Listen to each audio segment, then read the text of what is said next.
د وخت امریکایي ځواکونو بې له کوم معقول دلیل څخه پرته پر افغانستان پوځي یرغل وکړ.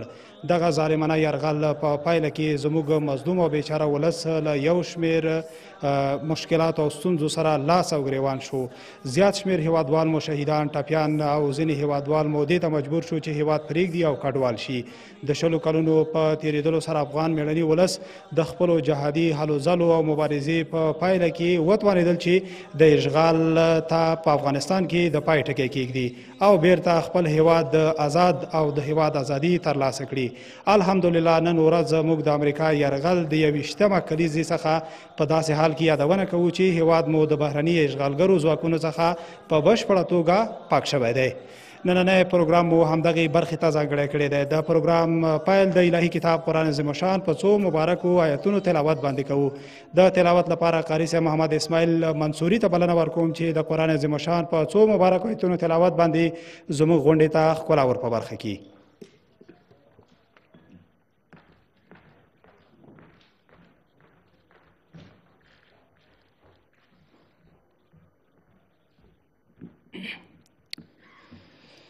أعوذ بالله من الشيطان الرجيم. بسم الله الرحمن الرحيم. إن للمتقين مفازا حدائق وأعنابا وكواعب أترابا وكأسا دهاقا لا يسمعون فيها لغوا ولا كذابا جزاء من ربك عطاء حسابا رب السماوات والأرض وما بينهما الرحمن لا يملكون منه خطابا يوم يقوم الروح والملائكة صفا لا يتكلمون إلا من أذن له الرحمن وقال صوابا سبحان ربك رب العزة عما يصفون وسلام على المرسلين والحمد لله رب العالمين.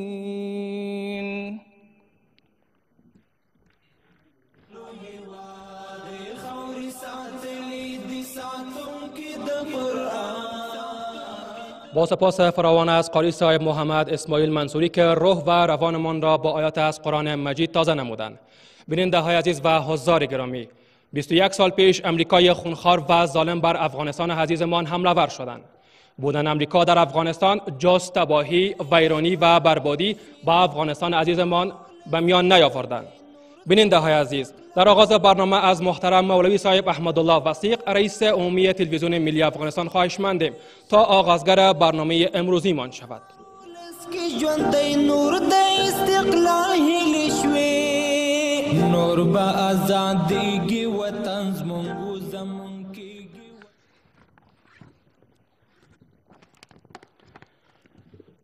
الحمد لله وكفى والصلاة والسلام على عباده الذين اصطفى اما بعد بسم الله الرحمن الرحیم. د لوی او مهربانه او توانا ذات په سپېڅلي نامه. د افغانستان د اسلامي امارت درنو مشرانو، د کابینې محترمو غړو، د بیلابیلو ادارو مسؤلینو او منصوبینو، درنو علماء کرامو، د هیواد د امنیتي او دفاعي ځواکونو زړورو مسؤلینو، د سنګرونو ګردوهلو مجاهدینو، د رسنیو محترمو استازو، په ټوله کې افغان مجاهد پروره او غیرو ولسونو دلته ناستو ټولو حاضرینو ته السلام علیکم ورحمت الله وبرکاتو. په پیل کې مو دې پرتمینې ناستې ته هرکلی کوم، هر کله راشي قدمونه مو پر لیمو. او بیا نن د بشریت د ستر لارښود حضرت محمد مصطفی صلی الله علیه و آله وسلم د میلاد ورځ ده. راځئ چې په ګډه درود شریف ووایو. اللهم صل على محمد وعلى آل محمد كما صليت على إبراهيم وعلى آل إبراهيم إنك حميد مجيد. ټیټ مې مه بوله غورځنګ را باندې مه کړه، ټیټ مې مه بوله غورځنګ را باندې مه کړه، زه په دې افتادګۍ کې لوی ګړنګ یم. په دې بیت کې د افغان غویر ولس ستر پیغام پروت دی، هغه پیغام چې هر افغان ماشوم لا په زانګو کې د مور له خبرو زده کړی دی. دا پیغام موږ هغه وخت هم د امریکا زبرځواک ته ورکړ چې په دې سپېڅلې خاوره تیری مه کوئ، چې بیا به په ډیره شرمېدلې ماتې له دې هېواده وځئ. خو هغوی په ډیر غرور او وحشت له ټولو بین المللي نورمونو خلاف پر افغانستان یرغل وکړ او د یو مستحکم اسلامي نظام د ړنګولو ترڅنګ یې زموږ ډیرې شتمنۍ ولوټلې. په زرګونو هیوادوال یې راته شهیدان، معلولین او بېکوره کړل. د دوی وحشي بمباریو په خوب ویده کمکي ماشومان را شهیدان کړل. پتمنې باغروره تورسرې یې د اور خوراک وګرځولې او هیڅ مظلوم او بېګناه افغان ورڅخه په امن پاتې نسو. 21 کاله وړاندې د میزان پر 15 تاریخ چې د اکتوبر د میاشتې له 9 سره برابره ده، په همدې ورځ د دنیا له هغه لرې بل کونجه یو مستبد ظالم او وحشي واکمن راپورته شو او پر افغانستان یې قیامت جوړ کړ. دوی د هیچ چا غږ وانه ورید او خپل ښکیلاک او وحشت ته یې ادامه ورکړه چې په پایله کې یو خوږ او آرام وطن له خاورو سره خاورې سو. هلته دې مظلوم ولس داسې ډیرې چغې وکړې، زما پر خوار وطن بمونه لګي، کابل بیا دې پر هرونه لګي، زموږ پر وینو تجارت وګورئ، په بېګناه ولس قیامت وګورئ.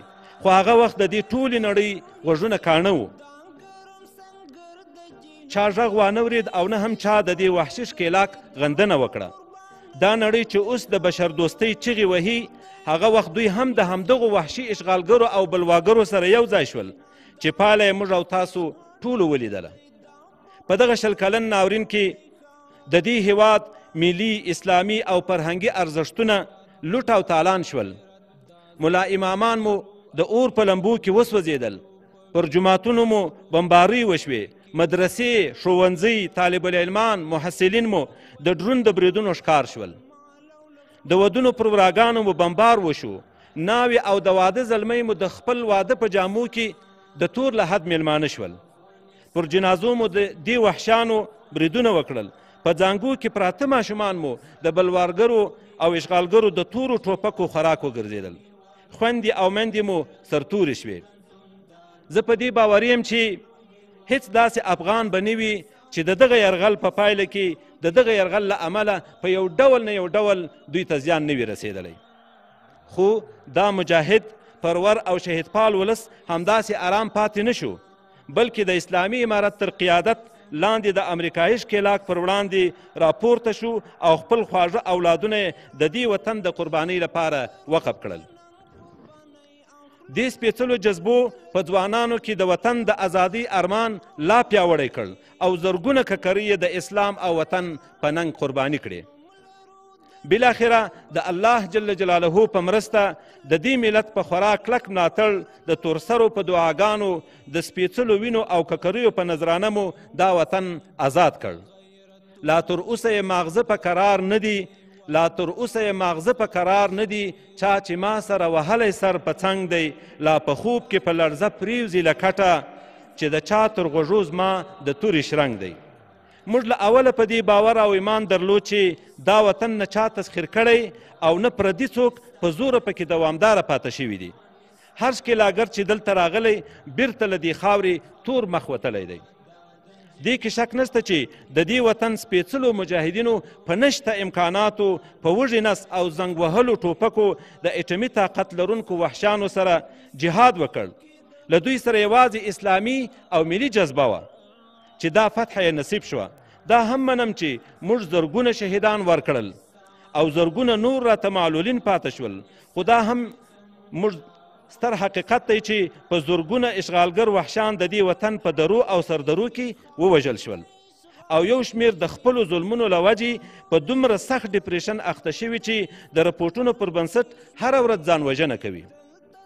دې هر څه نړیوالو ته یو ځل بیا دا درس ورکړ چې افغانان هیڅ ډول زور ته نه تسلیمیږي او نه به هم تسلیم شي. دوی د خبرو خلک دي او باید په خبرو ورسره مسایل حل شي. قدرمنو حاضرینو، اوس د دې وخت را رسیدلی چې د لوی خدای جل جلاله شکر ادا کړو او د عبادت او صدقې په ورکړه هغه سپېڅلی ذات راضي وساتو چې موږ ته دغه لوی ویاړ او بریا را په برخه کړه. همداراز د خپلو شهیدانو د وینو قدر وکړو، پر یتیمانو یې شفقت وکړو او د خپل ملت د حوصلې، قربانۍ او ډاډ همیشه منندوی ووسو. که د دې ستر ملت ملاتړ نه وای د مجاهدینو بریا ناممکنه وه. زما له کشرانو مجاهدینو ملګرو هیله ده چې هر افغان ته د مینې او خلوص لاس ور اوږد کړي، په ادارو کې ورته کارونه پر وخت ترسره کړي او په دې توګه د ولسونو زړونه وساتي. تیر په هیر حساب دی، موږ له نړۍ سره د خپلو ارزښتونو په پام کې نیولو سره هر ډول تعامل ته تیار یو. اسلامي امارت د دې وطن د آبادۍ پر لور چټک ګامونه پورته کړي. موږ نه نور په دې وطن کې جګړه غواړو او نه چاته اجازه ورکوو چې په دې خاوره کې د نفرت تخم وشیندي. موږ د مینې لاروي یو او په همدې مینه به پایو. په پای کې باید ووایم د افغانستان ملي راډیو ټلویزیون د هیواد د یو فرهنګي مرکز او د ملي فکر جوړونې د کور په توګه د داسې ملي غونډو جوړول خپل مسؤلیت او لومړیتوب ګڼي. ستاسې راتګ ته یو ځل بیا هرکلی وایم، هر کله راشئ قدم مو پلیمو.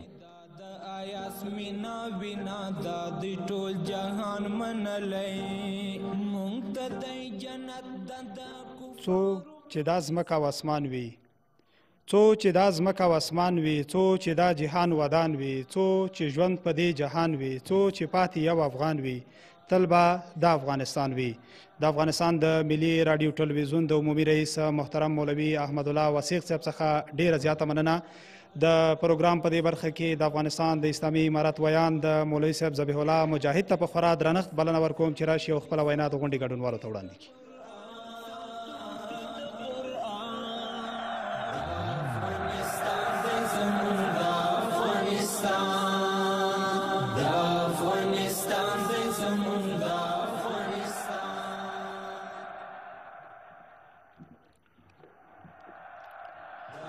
الحمد لله وكفى الصلاة والسلام على عباده الذين اصطفى أما بعد أعوذ بالله من الشيطان الرجيم بسم الله الرحمن الرحيم ألم تر كيف فعل ربك بأصحاب الفيل ألم يجعل كيدهم في تضليل صدق الله العلي العظيم.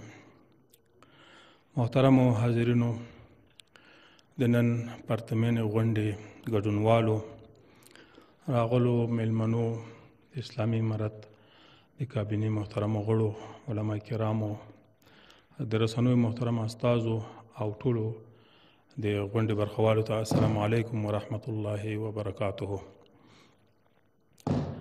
رښتیا هم نن د افغانستان د کلن اشغال د پیل دوم ورځ کېږي، یعنی اشغال پرون پیل شوی. دغه ورځ د افغانستان په تاریخ کې د متکبرو ځواکونو د غرور او د سرکشۍ او تمرد د ښکاره کېدو هغه بیلګه ده چې همیشه په ماتې باندې محکوم شوې ده. تیر هم افغانستان په خپل تاریخ کې داسې ورځې درلودلې دي چې اشغالګرانو، زور ګویانو یا د نړۍ متکبرونو په افغانستان باندې یرغل کړی، زموږ خاوره تر خپلو پښو لاندې کړې ده او اشغال یې کړی.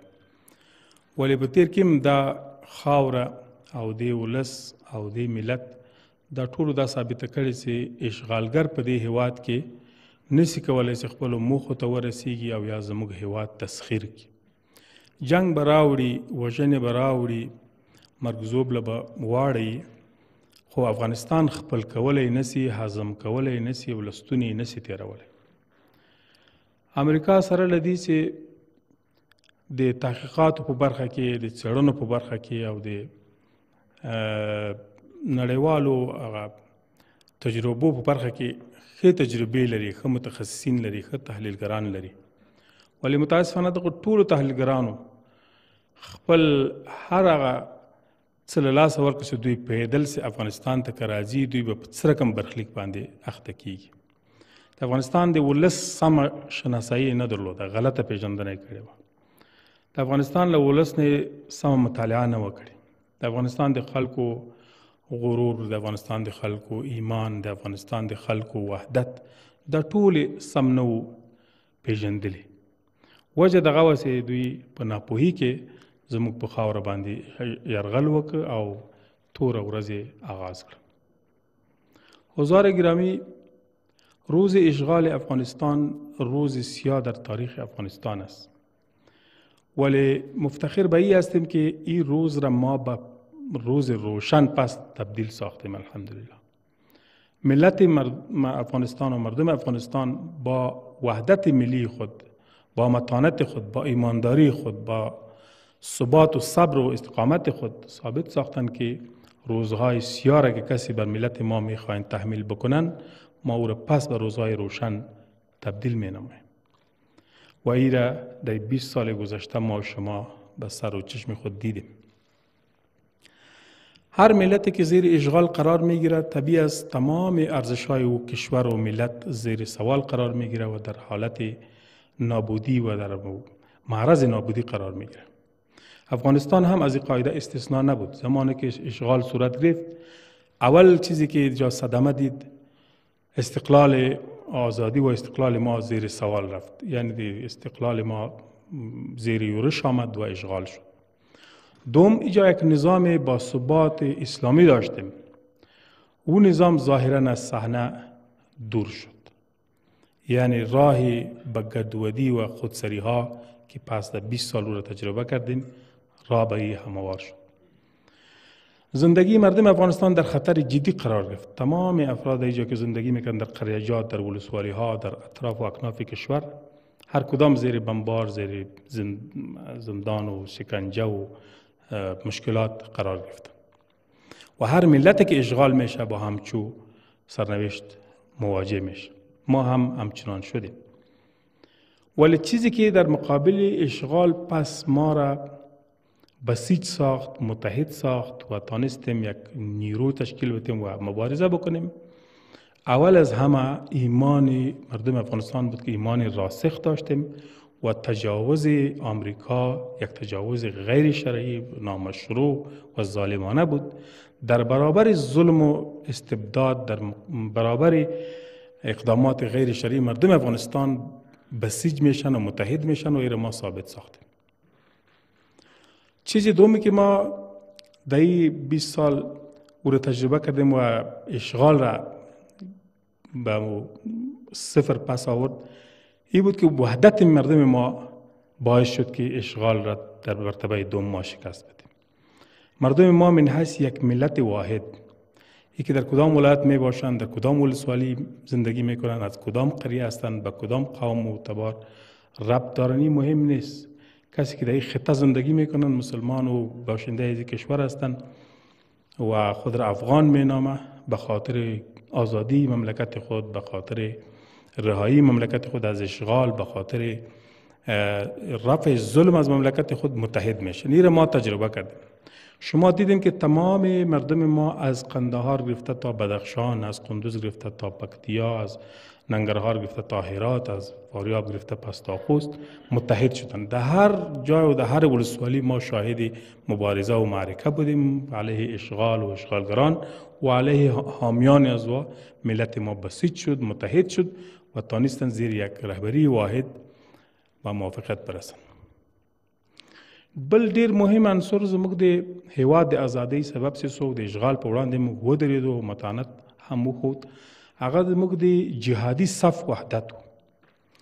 جهادي صف الحمدلله د علما کرام په لاس کې و. علما کرام همیشه په ټوله کې البته هغه داسې پاتې شوي چې نفسي خواهشات نه لري، ځان مطرح کول ورته عیب و عار ښکارېږي، د ځان دپاره شی نه غواړي بلکې د مکلفیت له مخې نه ګام اخلي. د اسلامي امارت مشرانو هم د همدې مکلفیت له مخې چې ځان الله جل جلاله ته مکلف ګاڼه، ویل که موږ مبارزه ونه کو، جهاد ونه کو، نو الله جل جلاله موږ نه پوښتنه کوي. جهاد فرض عین سو، د فرض د ادا کولو په خاطر ټولو د یو نظام، د یو چتر او د یو رهبري لاندې په مبارزه لاس پورې کړ. سره له داسې سخت خطرات وجود درلود. تاسې هغه خطرات که اوس د قصې په ډول هم بېرته را تکراروئ، سړی هیجان کېږي. د امریکې له خوا نه ټوله ټکنالوژي د استفادې لپاره دلته راغله. ټول هغه وسایل چې مدهش وسایلو یو ملت یې ذوب کاوه، د ملت فرهنګ یې ذوبلاوه، د ملت هغه هویت یې تر سوال لاندې راوست، د زور او زر په وسیله باندې دلته تحمیل شول. په مقابل کې دغه علما کرامو داسې یوه رهبري د دې جهادي صف وکړه چې ملت یې له ځان سره هماهنګ وساته. دا جهاد او مبارزه تنها علما هم نه ده کړې، ملت ورسره ولاړو، ملت شپه ورکړه، ملت خپل اولادونه ورکړه، ملت پناه ورکړه، ملت ورسره همکار و. خو د رهبري له امله چې دا رهبري سالمه رهبري وه، هلته د نفس مطرح کېدل، ځان مطرح کېدل، ځان مشوره کول، دا شیان مهم نه و. دا مهم و چې الهي فرض ادا کړو، د الله جل جلاله نه نصرت غوښتل کېده، د الله جل جلاله د شریعت ګام په ګام تعمیل کېده او پابندي کېده. د هغې رهبري د ښې سنجیدګۍ او ښه مدیریت له امله دا صف واحد پاته سو، جهاد په نتیجه کې کامیاب سو. اوس هم که موږ غواړو چې په آینده دپاره دغه ملت نور هم له بحرانونو وساتو، نور هم له مشکلاتو وساتو، نور هم ستونزې حل کو، نو دغه نسخه موږ ته په 20 کاله مخکې پرته ده. اول دا ډیره مهمه ده چې موږ د الله جل جلاله په قوت او توانایي باندې ایمان ولرو، لکه مخکې مې درلود، او په دې باندې ټینګ پاته سو چې الله پاک جل جلاله به موږ د هر امتحان، هر ستونزې او هر بلا په وړاندې حمایت هم کوي، نصرت به راسره کوي او کومک به راسره کوي. دا باید د موږ عقیده وي، دا به موږ ایمان وي، او انشاءالله دغسې ده. دوم لکه څرنګه مې په جهاد کې وحدت خپل ملت وساته، وحدت ته توجه ډېره کړو. خدای نه خواسته تبلیغات، پروپاګند، پیسې، استخبارات، دسیسې دا ونه توانېږي چې زموږ تاسې د ملت ښېرازه او وحدت تر سوال لاندې راولي. قوم، ژبه، مذهب، سمت، دا هیڅ شی موږ ته مهم دی. دا ټول هغه څه دي چې موږ یې ژوند کوو، د تعارف لپاره راغلي. موږ به مجبور یو څوک به په شمال کې پروت، یو څوک په جنوب کې پروت، هغه به په شمال تعبیر و، هغه به په جنوب تعبیر. ولې دا معنی نه لري چې دا شی ولمانځو، دا شی راته مهمه چې پلانۍ د پلاني سیمې ده او زه د پلاني سیمې یم، دا هیڅ مهم نه دي. موږ د یو ملت په شکل باندې دلته ژوند کوو، د واحدې کتلې. دغه وحدت باید د راتلونکي لپاره هم ټینګ وساتو. که وحدت ساتلی وو، موږ به یو سرلوړی، مستقل او آزاد ملت یو. موږ به کولی شو چې نظام وساتو، موږ به کولی شو خپل اقتصاد ورغوو، موږ به کولی شو بحرانونو ته مثبت ځواب ووایو، موږ کولی شو چې د بحرانونو دغه حالت نه ځان راوباسو د وحدت په مټ. او هر نوع فتنه چې د موږ د ښېرازۍ، زموږ د وحدت، زموږ د نظام د امنیت او د ثبات په وړاندې په کار باندې غورځي، هغه شنډولی سو او ځواب ورکولی سو. درېیمه موضوع دا ده چې د خپلې رهبري قدر وکړو. ګورئ دا رهبري ډېر لوی امتحانونه ورکړي دي. په رهبري باندې باید د ټولو هغه کسانو چې الحمدلله په رأس کې واقع دي، د هغو په هغه ایماندارۍ، متانت، صداقت، په دې باندې موږ تاسو اوس یقین ده. څوک چې له دومره لویو امتحاناتو راوځي او ونه ښویېږي، څوک چې له دومره لویو تکالیفو راوځي او له ستونزو سره مخ نسي اوسي کولی ځان یو حد ته ورسوي، دا امتحان بس ده د خپلو مشرانو. نور دا رهبري بیا موږ نسو پیدا کوی، دا فعلي رهبري. د دې حمایت پکار ده، د دې سره په څنګ کې درېدل پکار دي، د دې ستونزو ته رسیدګي پکار ده. که دوی نه کوم کار خرابېږي، مشوره پکار ده، نظر ورکول پکار دي، مثبت همکاري ورسره پکار ده. څو اوس کوی چې دغه درې لوی نعمتونه چې موږ ته په 20 کاله کې ممید و مفید تمام سوي دي، د راتلونکو مشکلات دپاره مو هم ځواب وي. بله مهمه خبره دا ده چې امریکا د یو متجاوز هیواد په شکل باندې 20 کاله وړاندې دا اشتباه خو وکړه چې په افغانستان باندې یرغل وکړه. نتیجه یې ولیده چې له ټول نه دې هم لوی زیان ولید. حیثیت تر سوال لاندې راغی، نړیوال قوت تر سوال لاندې راغی، ځواک تر سوال لاندې راغی، ټکنالوژي تر سوال لاندې، ټول هغه څه چې دوی درلودل هغه تر سوال لاندې نن قرار لري او نړۍ له یو قطبیتوبه راووت. امریکې ته هم پیغام دا ده چې د دومره تجربو او زده کړو نه وروسته ښه دا ده چې د افغان ملت او د افغانستان د ولس سره او د دې هیواد سره نور مثبت تعامل ته راسي. د زور او فشار او د دسیسو جوړېدلو وخت تېر ده، هغه نتیجه نه ورکوي. افغانستان داسې خلک دي چې د هیچا زور ته ځان تن نه ږدي او ځان نه ورکوي. البته په معقولیت او په منطق سره د هر چا خبره اوري. نو که امریکا هم له دې نه ایسته د افغانستان او د سیمې ثبات غواړي، خپلې ګټې غواړي، د هیوادونو ته ثبات لوري، نو باید د افغانستان د فعلي نظام او د فعلي حالت سره هغه په تعامل ته راسي، یو مثبت تعامل ته. زموږ لخوا غېږ ورته خلاصه ده. موږ مذاکراتو سره کامیاب سر ته ورسول، نتیجه دا سوه چې د دې ځواکونه ووتل، زموږ هیواد له اشغال آزاد شو. له دې ایسته هم د اپشن کار ورکوي. دا انتخاب مثبت انتخاب ده. نو امریکانو ته او هغه هیوادونو ته چې افغانستان سره لا هم خپل ځان په ستونزې کې ویني، د هغو نه مو غوښتنه دا ده، پیغام مو ورته دا ده چې د افغانستان اسلامي امارت د خپل ولس په استازیتوب دروازه د مفاهمې درته خلاصه کړې، دروازه د مفاهمې او د تفاهم مثبت هم ده او نتیجه هم ورکوي. راځئ د دې لارې نه ستونزې حل کړو. ډیپلوماټیک روابط تقویه کو، اقتصادي روابط تقویه کو. د دې په مټ موږ کولی شو باثباته افغانستان ولرو. باثباته افغانستان د سیمې هم په ګټه ده، د نړۍ هم په ګټه ده، او ګامونه او اقدامات به یې مسؤلانه وي. داسې نظام نن په رسمیت نه پېژني او غوښتنې د ټولې رسمي دي. داسې نن زموږ نظام د یو نظام په صفت نه تسلیموي او غوښتنې دې بیا ټولې هغه دي لکه یو نظام نه شي کوي. دا منطقي نه ده، معقوله نه ده. داسې نظام نن اخته د خپل فرهارونو په جوړېدو او په پټې کېدو باندې بوخت ده. وخت ورکوي، فرصت ورکوي، دا نظام به خپل ځان ټول کړي، خپل ټول ملت به له ځان سره په غېږ کې ونیسي، خپلې کمیو کاستې ته به متوجي سي او د خپل ولس د وحدت او ښېرازۍ لپاره به ټول اقدامات وکړي. خو دې ته وخت ورکول پکار دی. ته کله د بشر د حقوق په نامه، کله د نورو دسیسو په نامه اعتراضونه کوي، سوالونه کوي، مشروعیت تر سوال لاندې راولي، ازادي تر سوال لاندې راولي، د افغانستان د خلکو اقتصادي وضعیت نه باید استفاده کوي. دا مثبته لار نه ده. دا د نړیوالو دپاره مثبته لار نه ده او د افغانستان په خیر هم نه ده او د دنیا په خیر هم نه ده. موږ غوښتنه کوو چې باید دغه سیاست تغییر سي. دا سیاست په لوړه کچه باید تغییر سي، په نړیواله سطح باید تغییر سي. افغانستان اسلامي امارت تعامل ته آماده ده، مثبت تعامل، په ټولو هغه ستونزو باندې خبرې کوي چې واقعي وي او د هغو دپاره سالمې حل لارې پیدا کوي. نړۍ هم باید دې ځای ته راسي، له موږ سره سالم تعامل ولري. دا د ټولو په ګټه ده. یوه درېیمه خبره دا چې ورونو دغه مبارزه چې کامیابه سوې ده او دغه حد ته موږ را رسېدلي یو چې نن د اشغال د هغه پیل توره ورځ لمانځو په کابل کې چې له همدې جنې اشغال پیل سوی و، دغلته بمبار وسو، دلته زموږ نظام نړېدلی و. دا د راتلونکي نسل لپاره یو ښه درس ده. بیا هم افغانستان ممکن د خپل جیوپولیټیکي موقعیت له امله او د هغه جغرافیې له امله چې موږ پکې واقع یو، ممکن بدخواهان بیا هم د موږ د ازادۍ تحمل ونسي کولی. ممکن بیا هم زموږ د استقلال او د حریت دښمنان هڅې وکړي، دسیسې جوړې کړي، ممکن بیا تاخت و تاز وکړي. راتلونکي نسلونه باید د دغه نسل نه زده کړه وکړي، له خپل پخواني تاریخ نه زده کړه وکړي. چا چې د انګریزانو په وړاندې باندې په متانت مبارزه کړې، هغو یوازینۍ یوه وسیله وه چې په دین باندې یې منګولې لګولې وې. د شریعت کلکه پیروي یې کړې وه، د علماو خبره یې منلې وه، د هغو رهبري یې منلې وه. د شوروي اتحاد په وړاندې چې زموږ جهاد کامیاب سو، ازادي م ترلاسه کړه، هم دغه نقطه وه چې هیواد مو د جهاد په نامه راپورته سو، هیوادوال مو د ایمان په مټ او د خپل مکلفیت له امله مبارزه وکړه او د علماو پیروي یې وکړه او جهاد کامیابه سو. نن هم چې د امریکې په وړاندې زموږ جهاد کامیابه سوی، همدغه اپشن ده.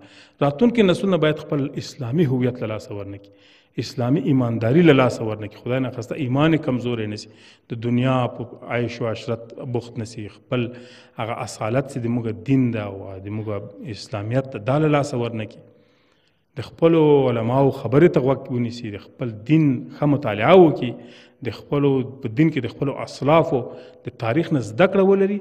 راتلونکي هم زه تضمینوم چې انشاءالله که دغه روحیه موجوده وي، اسلامي جذبه موجوده وي، ایمان و ایمانداري موجوده وي، هم به زموږ هیواد د تخت و تازه بچ کیږي، هم به انشاءالله زموږ استقلال او ازادي حفظ کیږي او دا یو درس پاتې کیږي راتلونکو نسلونو ته. مشران هم باید په دې باندې ډېر توجه وکړي چې راتلونکي نسل هم په دیني روحیه وروزل شي. که هر رقم نور سهولتونه ورته ایجادوو، موږ نه وایو پرمختګ دې نه کیږي، ټکنالوژي دې نه وي، ساینس دې پرمختګ وي، ټول کارونه دې وشي، خو د شریعت په چوکاټ کې، د دین په چوکاټ کې. دین به یو اصل وي. زموږ ځوانان باید په دین باندې اول پوه وي، وروسته نور کارونه وکړي. دا لومړنی مکلفیت. که دا وسو د سلګونو کلونو دپاره بیا انشاءالله افغانستان بیا نه څوک جبر پې کولی شي، نه څوک اشغال کولی شي. که یې کېږي د دغسې نتیجې سره مخ کېږي لکه ننني اشغالګر سې مخ شو. نور مو وخت نه ضایع کوم. واخر دعوانا الحمدلله رب العالمین.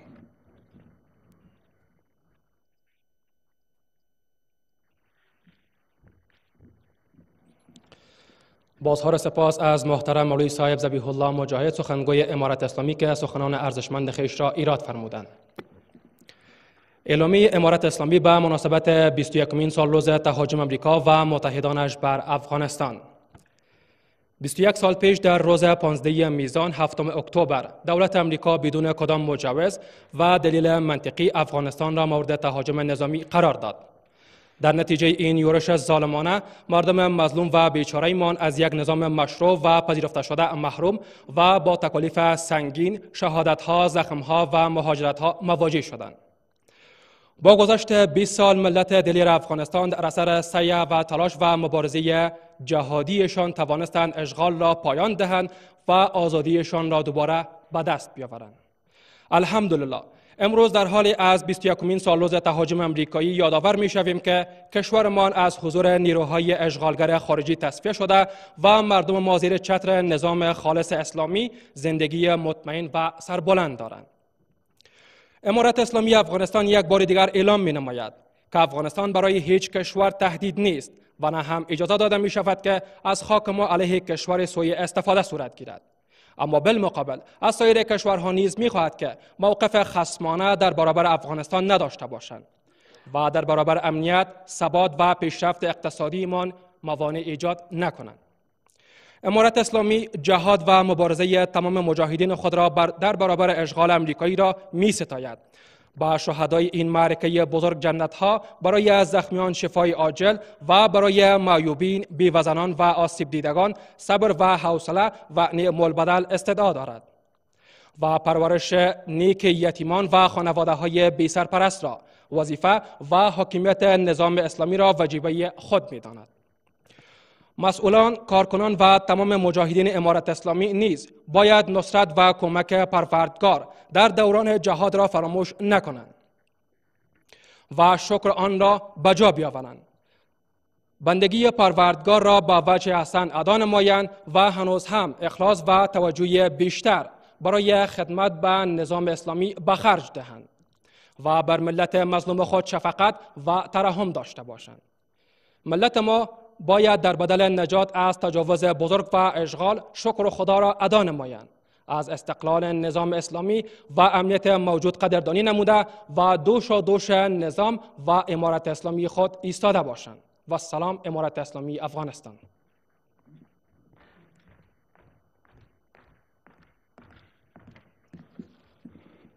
د افغانستان د ملي تلویزیون قدرمنو لیدونکو او د ملي راډیو درنو اوریدونکو، تاسې همدا شیبه په ژوندۍ بڼه له نن څخه 21 کاله وړاندې په همدغه ورځ باندې د امریکایي ځواکونو د افغانستان په خاوره باندې تیری وکړ او د افغانستان د مجاهد ولس لخوا ورته غاښ ماتونکی ځواب ورکړل شو. د همدې ورځې په مناسبت باندې ژوندی بهیر له ملي تلویزیونه وینئ او د ملي راډیو څخه یې اورئ. د پروګرام په دې برخه کې د افغانستان د اسلامي امارات د امر بالمعروف او نهی عن المنکر وزارت سرپرست وزیر شیخ الحدیث محمد خالد حنفي ته په خورا درنښت بلنه ورکوم چې راشي او خپله وینا د غونډې ګډونوالو ته وړاندې کړي.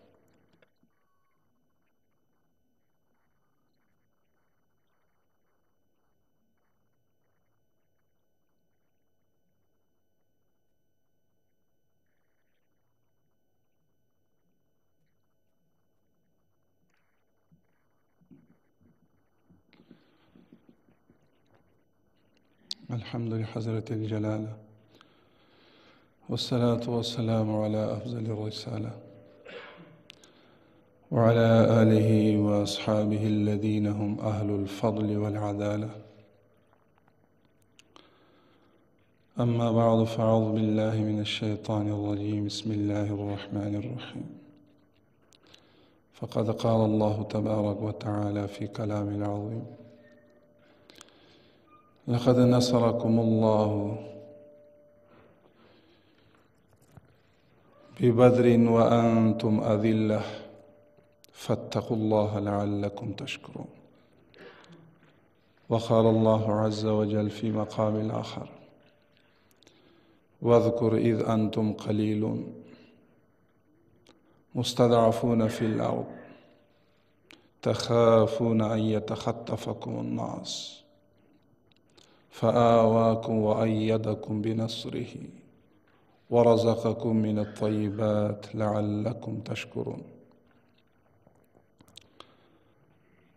إن الله وملائكته يصلون على النبي يا أيها الذين آمنوا صلوا عليه وسلموا تسليما. اللهم صل على محمد النبي الأمي وآله وبارك وسلم. يا حي يا قيوم برحمتك أستغيث لا إله إلا أنت سبحانك لا علم لنا إلا ما علمتنا إنك أنت العليم الحكيم. قدرمندو حاضرینو اکابرینو ملت او علماء کرام او درسنیو استازو قدرمندو مشرانو، السلام علیکم ورحمة الله وبرکاته.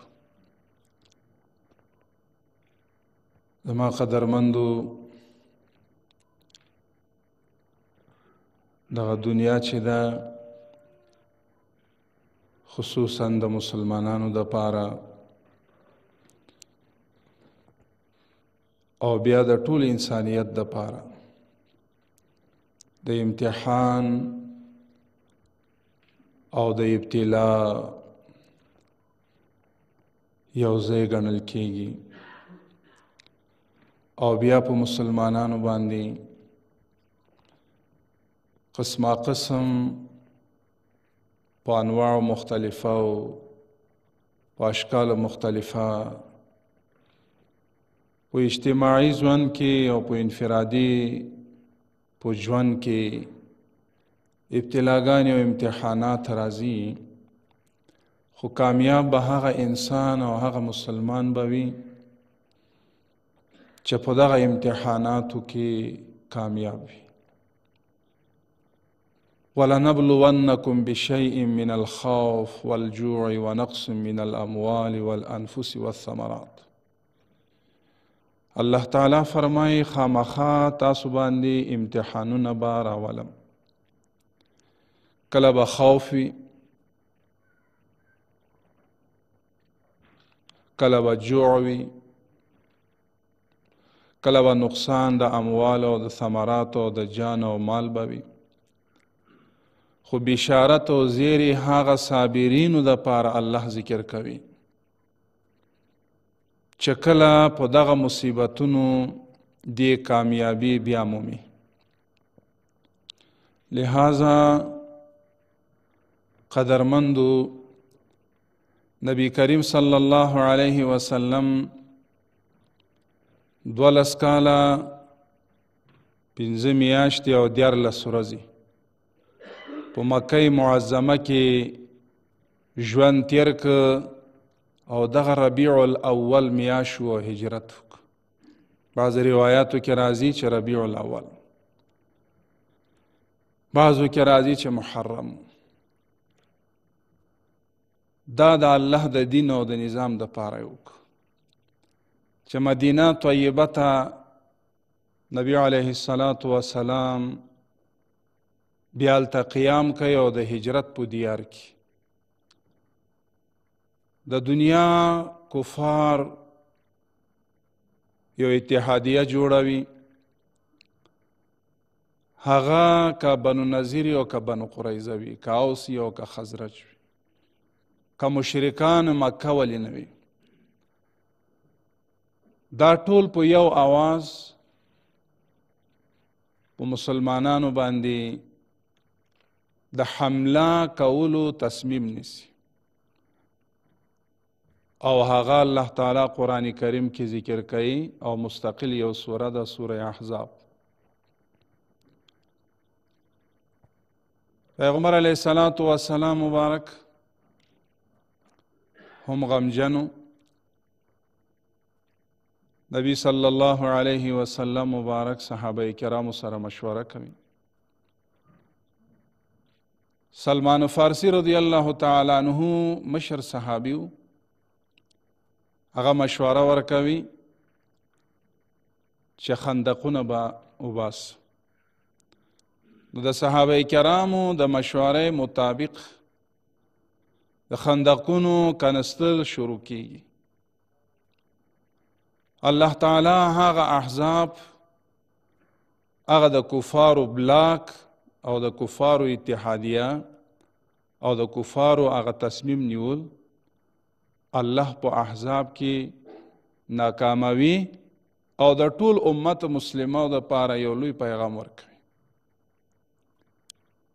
بیا الله قرآن کریم کې بارو بار ذکر کوي لقد نصرکم الله، تاسو سره ما تعاون او امداد کړی وم په بدر کې 314 وی 2 آسونه او یو پورې وخان ورسره عادت نو عدت په هر اعتبار کمو، خو الله فرمایي بیا الله نه ویریږئ او شکر وباسئ.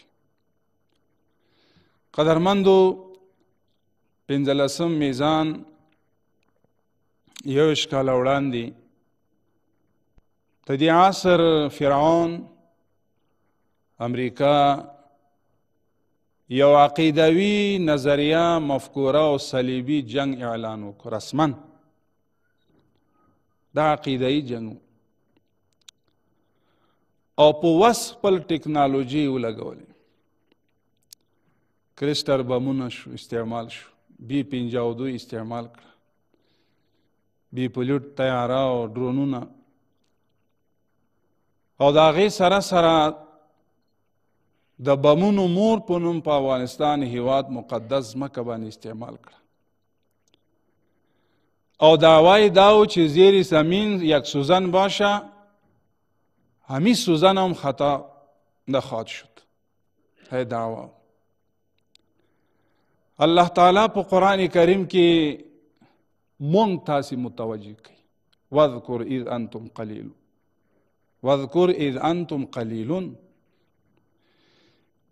اے د افغان ملت، اے مسلمان ملت، اے امت مسلمه، قرآن کریم خو نه د ماضی کتاب ده، نه د مضارع کتاب ده، نه د حال کتاب، بلکې قرآن د ماضی کتاب، د حال، د مستقبل. ماضی سره د ماضی خبرې کوي، مستقبل سره مستقبل خبرې کوي، حال سره د حال مطابق کوي. واذکر انتم قلیلون، تاسو کم وای مستضعفون. افغان ملت سره څو یو بایسکل ور سره نو، پول او پیسه نو ور سره. تخافون ان یتخطفکم الناس، هر کنج ته چې تلي ستا ځای نه و، هر کنج ته. هوایي ځواکونه دشمن سره، زمینی ځواکونه دشمن سره،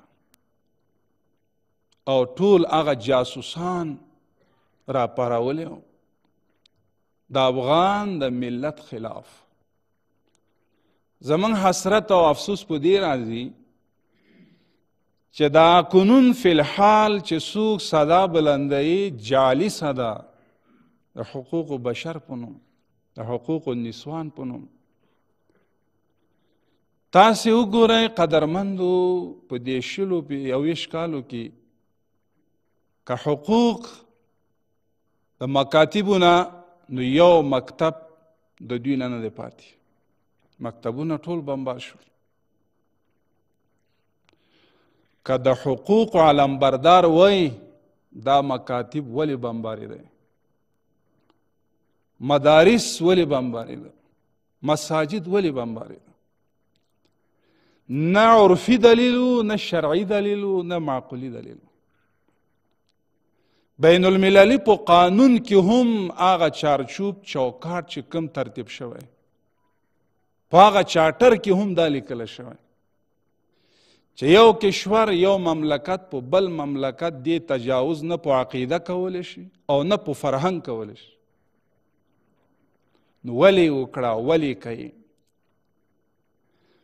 نو لہذا چې ټوله دنیا یو طرف ته، ټوله نړۍ، خو اسلامی ملت او افغانستان ملت سره د الله نصرت. تخافون ان یتخطفکم الناس، تاسې وایي چې د آیات اوس نازلیږي.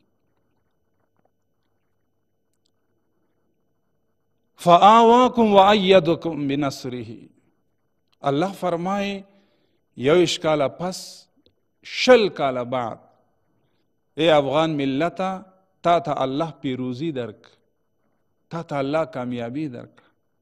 ته اوس مغرور کیږه ما امریکې ته شکست ورکړه.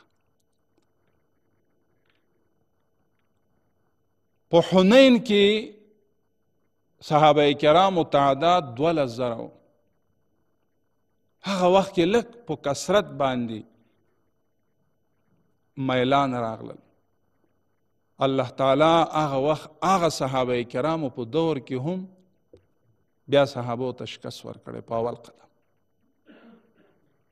بیا قرآن کریم کې تذکره کوي د مسلمانانو شکست او د مسلمانانو کامیابی. اساسی کامیابی توکل او بروسه ده، صمیمیت او اخلاص، صبر او استقامت. انما نطعمکم لوجه الله لا نريد منکم جزاء ولا شکورا. چې څه کوي الله د پاره، ما قربانی ورکړه، شهادت خو ما ورکړه، اوس څوک پوښتنه نه کوي. نه، داسې نه. انما نطعمکم لوجه الله لا نريد منکم جزاء ولا شکورا. اخلاص، صمیمیت، استقامت، صبر او عزم او توکل دا هغه کامیابی اسباب. او ناکامی اسباب هغه ریا، سمعت، او بیا توکل په اسبابو باندې کول، او توکل په کثرت افرادیت باندې کول. لہذا کامیابی نه عدت کی وی نه عدت کی، کامیابی د الله په نصرت کی وی.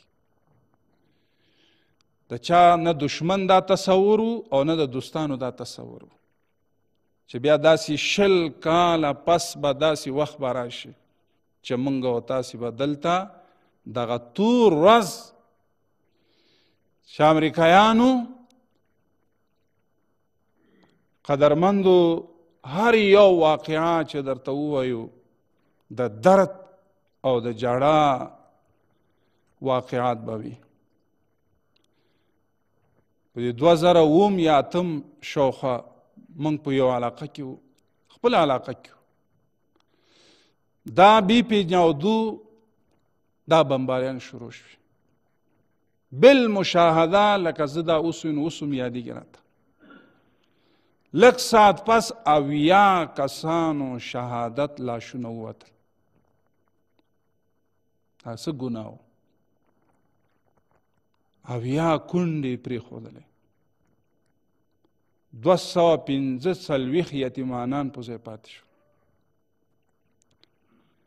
په دې 2013 موږ د بالا ولسوالي ورته وایي، د ننګرهار طرف ته ناوې وه، اوله ورځ واده وه، په هغه ځای باندې بمباري وشو.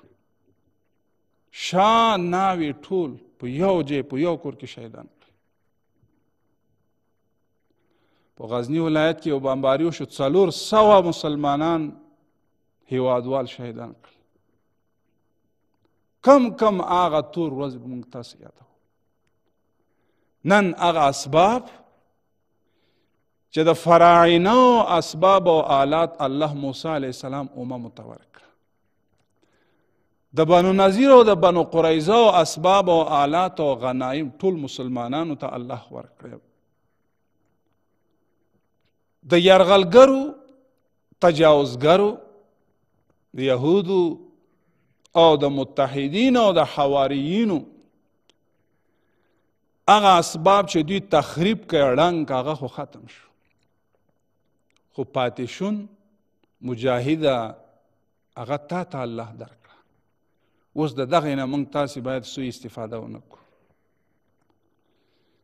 چې اطاعت وي دا کامیابي ده.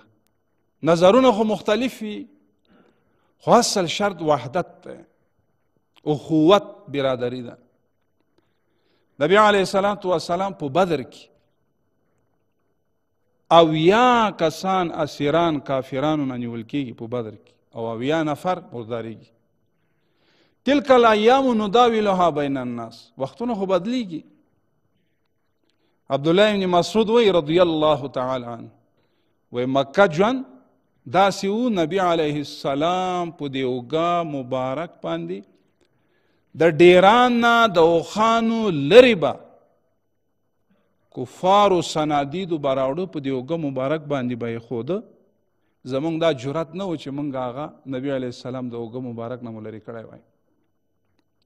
فاطمه الزهرا رضی الله عنها به راغله، هغه به لرک. یو وخت داسې وخت راغی په بدر کې، او دغه عبدالله ابن مسعود ته رضی الله تعالی د ابو جهل په سینه باندې ناست دی او سر یې قلمی. تلک الایام نداولها بین الناس، کتاب المغازی کې لویه واقعه. لہذا هغه مسلمانانو چې کله اطاعت وحدت خوندي ساتلی، هغه اقوام الله بیا کامیاب کړل. په دغه بدر کې بیا نبی علیه السلام صحابو نه مشوره غواړي د اسیرانو په باره کې. ابو بکر ته وایي رضی الله تعالی عنه ماذا ترى یا ابا بکر، ستاسو مشوره څه ده د اسیرانو باره کې؟ ابو بکر رضی الله عنه فرمایي اولئک اعمامک و ابناء عمک و خالک. زما مشوره دا ده چې دا خوشي کو، د هر نفر په مقابل فدیه والو مجاهدینو باندې تقسیم کو. عمر رضی الله تعالی عنه بیا مشوره ورکړي بالکل مختلف. هم الذین اخرجوک و اخرجونا وقاتلوک وقاتلونا وقتل رفقتک. زما مشوره دا ده چې د هر یو نه زما رور راغلی، زه به سر قلموم.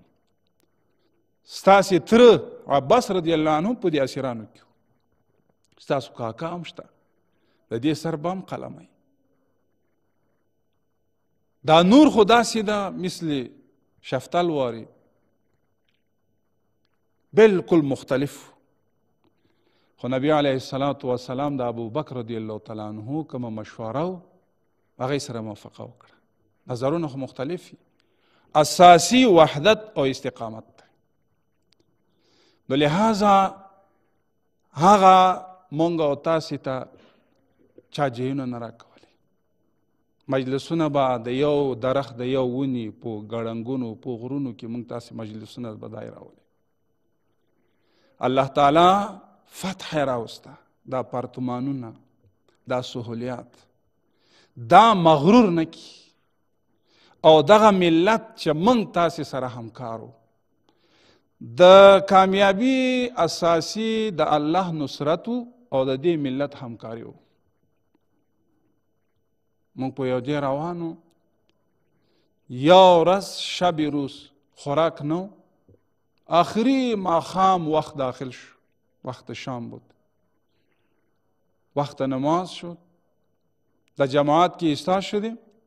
از دور دراز یک دخترک 5 ساله، والله اعلم که نمیدانستیم که از کجا پیدا شد، از کجا آمد. از دور دراز یک خانه معلوم میشد، 2 نان همراهش آمد به مجاهدین دادن تا مرگ از ما فراموش نخواهد شد. همین تو ما شما زندگی تیر کردیم در جامعه. فعلا سر امی ملت باید ما شما رحم کنیم. دشمن خو تبلیغات کوي، د دشمن خو کار د منفی تبلیغات. ولې به متاثر شو؟ نبی علیه السلام په دور کې نه میډیا او نه سوشل میډیا او نبی کریم علیه السلام مبارک لولاک لما خلقت الافلاک، د رسول الله مبارک په برکت دا ټوله فلک الافلاک الله پیدا کړي. چا به وایي مجنون، چا به وایي دیوانه، چا به وایي کاهن، چا به څه تور لګو. زمونږ ستاسې معیار هغه د شریعت مبین اسلام. هر قدم ګام چې موږ تاسې واخلو باید د شریعت نه وپوښتو چې دا په کوم مرحله کې ده. الاول فالاول، اسبق فالاسبق، اهم فالاهم. فرائض، واجبات، مستحبات، مباحات، مراحل وپیژنو. مفسدات، محرمات، مکروهات، حل و حرمت. اسلام اساسی هغه د اعتدال. وجعلناکم امة وسطا لتكونوا شهداء على الناس. افراد او تفرید به نه کوو.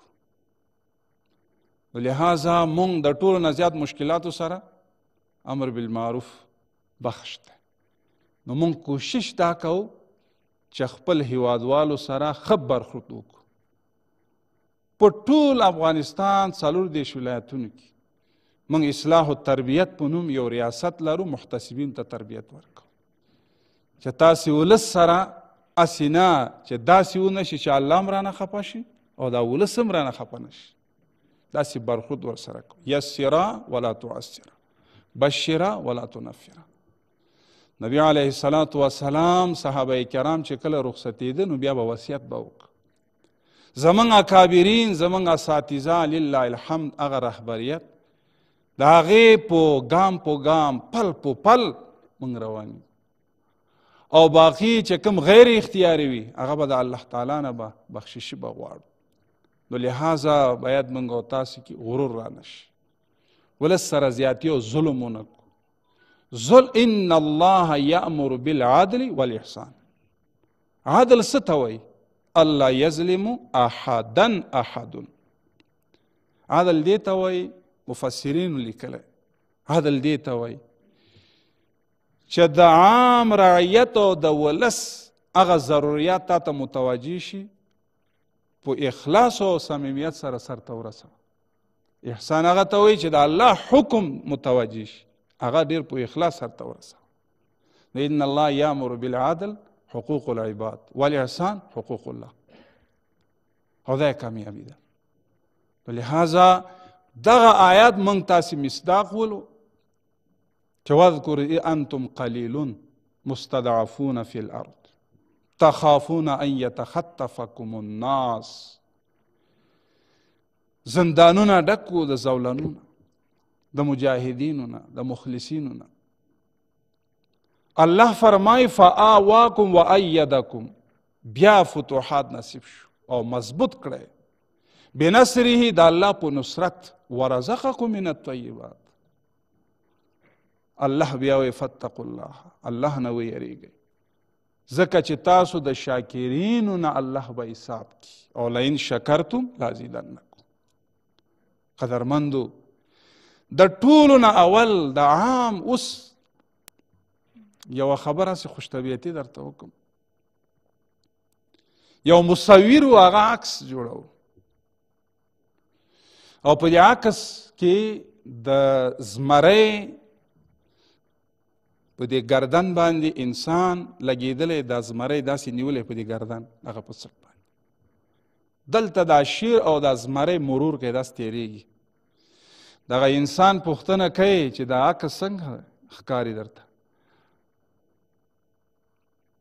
نو هغه وایي چې عکس خو داسې ښکاري چې دا زمری مغلوب وي او دا انسان غالب وي، خو کاش کې چې دا قلم زما په لاس وای، قلم ستا په لاس کې ده، نو ځکه یې زه داسې دا محکوم تا په دې تصویر او په دې عکس کې راوستی. قدرمندو، دا قلم او دا دروغ میډیا دوی په هر لحاظ کوششونه به کوي، لیکن موږ تاسې به حوصله به نه بیلو، خپل اهداف لرو، خپل ترجیحات لرو، خپل نظریه لرو، خپل فکر لرو، ترجیحات به خپل نظریې ته به ورکو. نور اسباب به ثانیاً وي، خو د شریعت د اسلام مبین سره موافق وي، هغې ته به ترجیح ورکو. چې مخالفت نه وي بیا به هم موږ ګام اخلو د شریعت اسلامي سره. نو لہذا د ټولو نه بهترین هغه د تواضع. الله تعالی دې زموږ او ستاسې هیواد په دغه اسلامي نظام باندې قایم او دایم الله رنګ کړي. الله دې بیا د تجاوزګرو نه الله زموږ او ستاسې هیواد محفوظ وساتي. الله تعالی دې د شهداو په برکت دا نظام قایم کړي. واخر دعوانا ان الحمد لله رب العالمین.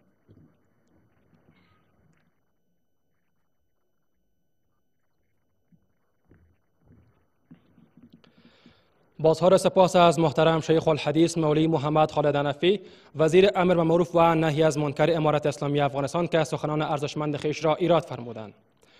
بیننده های عزیز تلویزیون ملی افغانستان و شنونده های رادیویی ملی افغانستان، همه شما آگاهی دارید که امریکا در طول 21 سال گذشته جوانان، اطفال، زنان و نخبه های این کشور را به نام و شیوه های مختلف دستگیر، شکنجه و به شهادت رساندند. این عملشان نشان دهنده عدم تعهدشان با مسلمانان می باشد.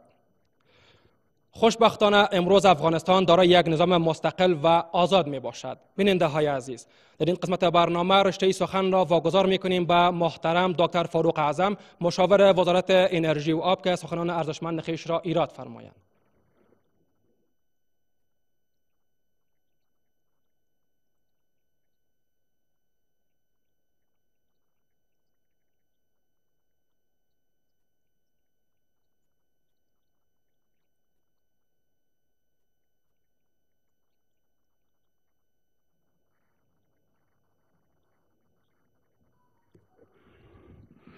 السلام عليكم ورحمة الله وبركاته. بسم الله الرحمن الرحيم. إن الله وملائكته يصلون على النبي يا أيها الذين آمنوا صلوا عليه وسلموا تسليما. اللهم صل على سيدنا محمد وعلى آله وأصحابه أجمعين. أما بعد، بسم الله الرحمن الرحيم.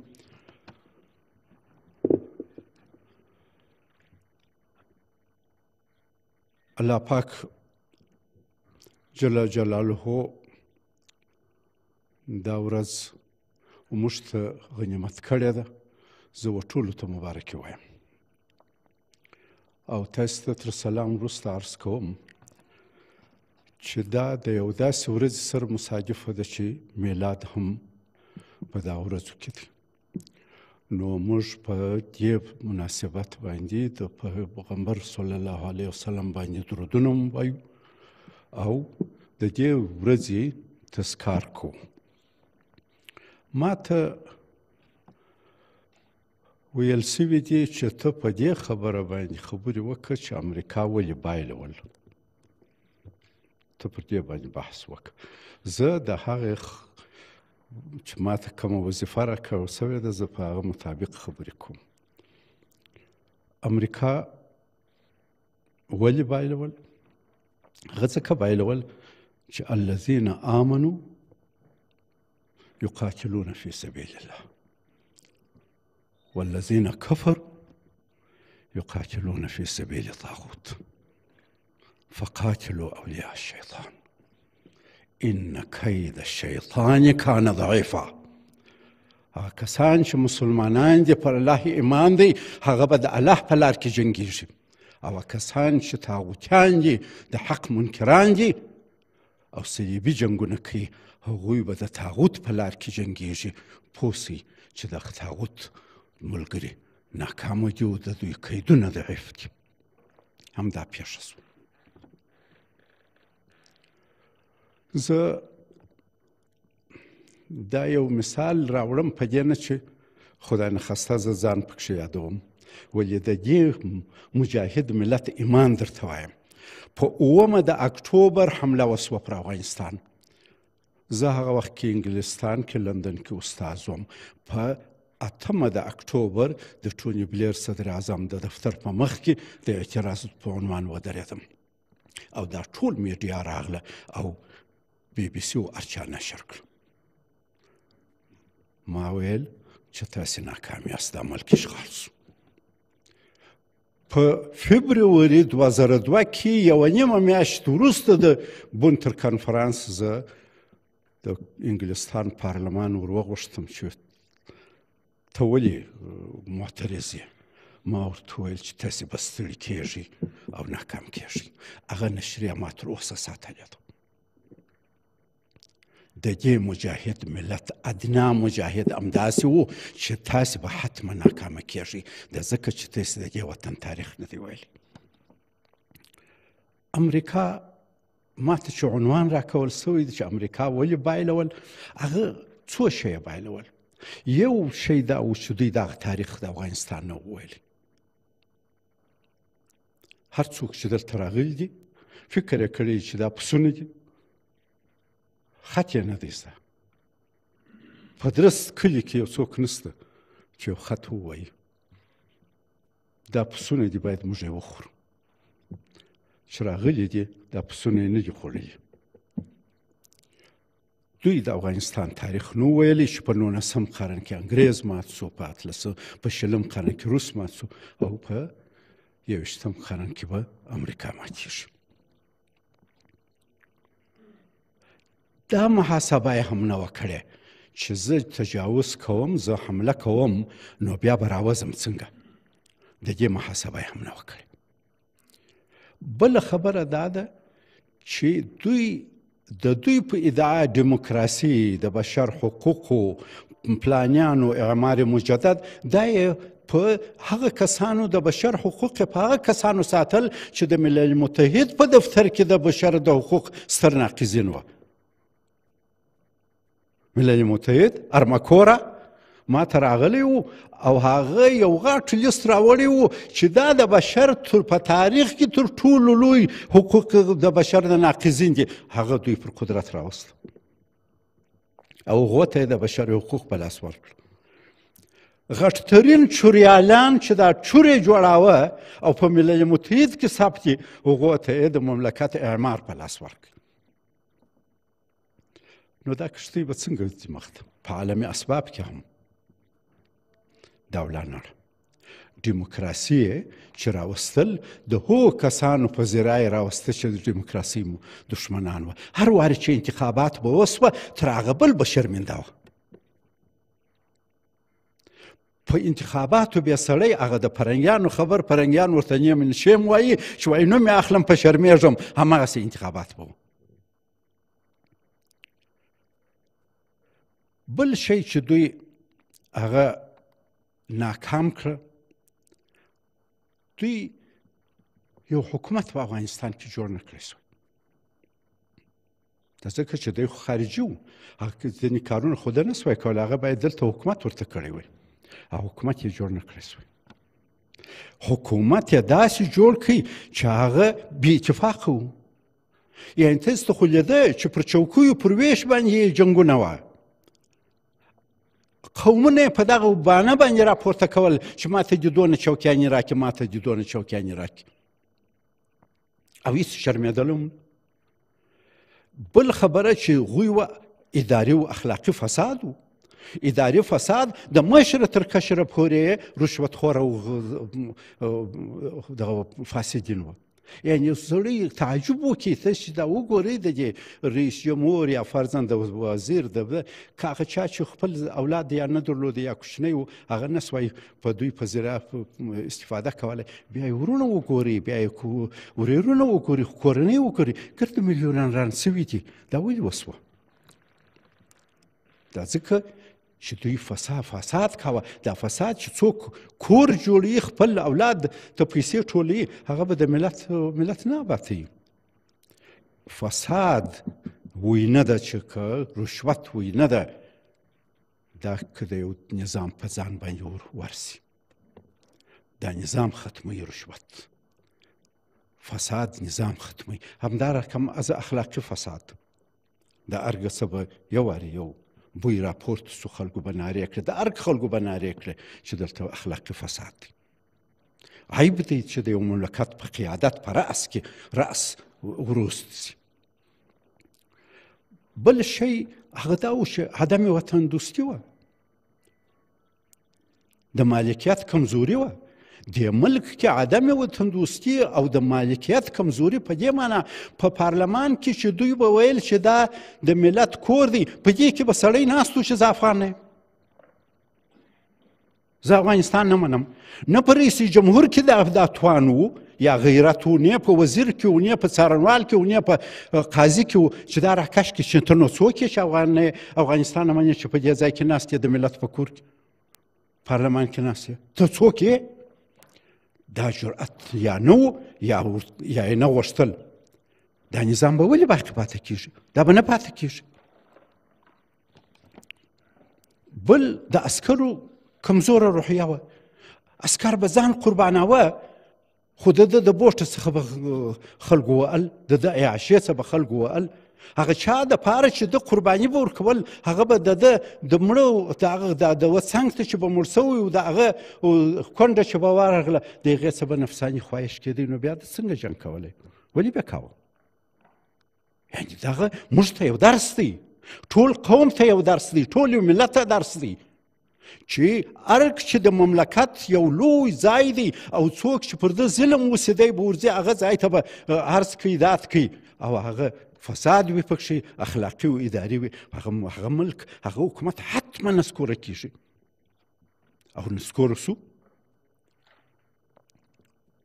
بله غټ خبره چې زما خپله ورسره تجربه ده د دوی سره به کښېنستم اوباما اعلان وکړي چې زه ځم په 2014 کې زه د دې حاکمانو سره کښېنستم چې دا خو وځي نو بیا څه کېږي راځئ سوله د طالبانو سره وکړي ورنه امریکا خو نه وځي غټه تکیه پر امریکا چې امریکا نه وځي دغه پښتو دا متل یې زړه ته قطعا نه لوېدی چې پردی کټ ته نیمه شپو دی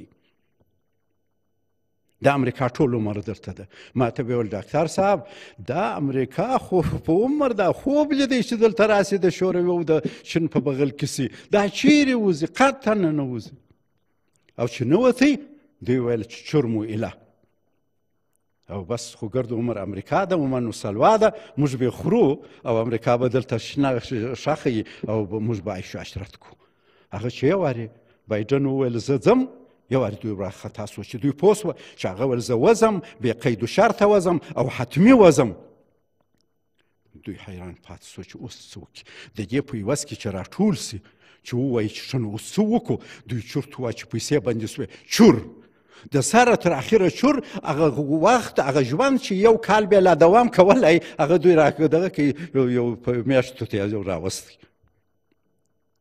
دا یو عبرت دی تکیه پر بل انجام یې دغه دی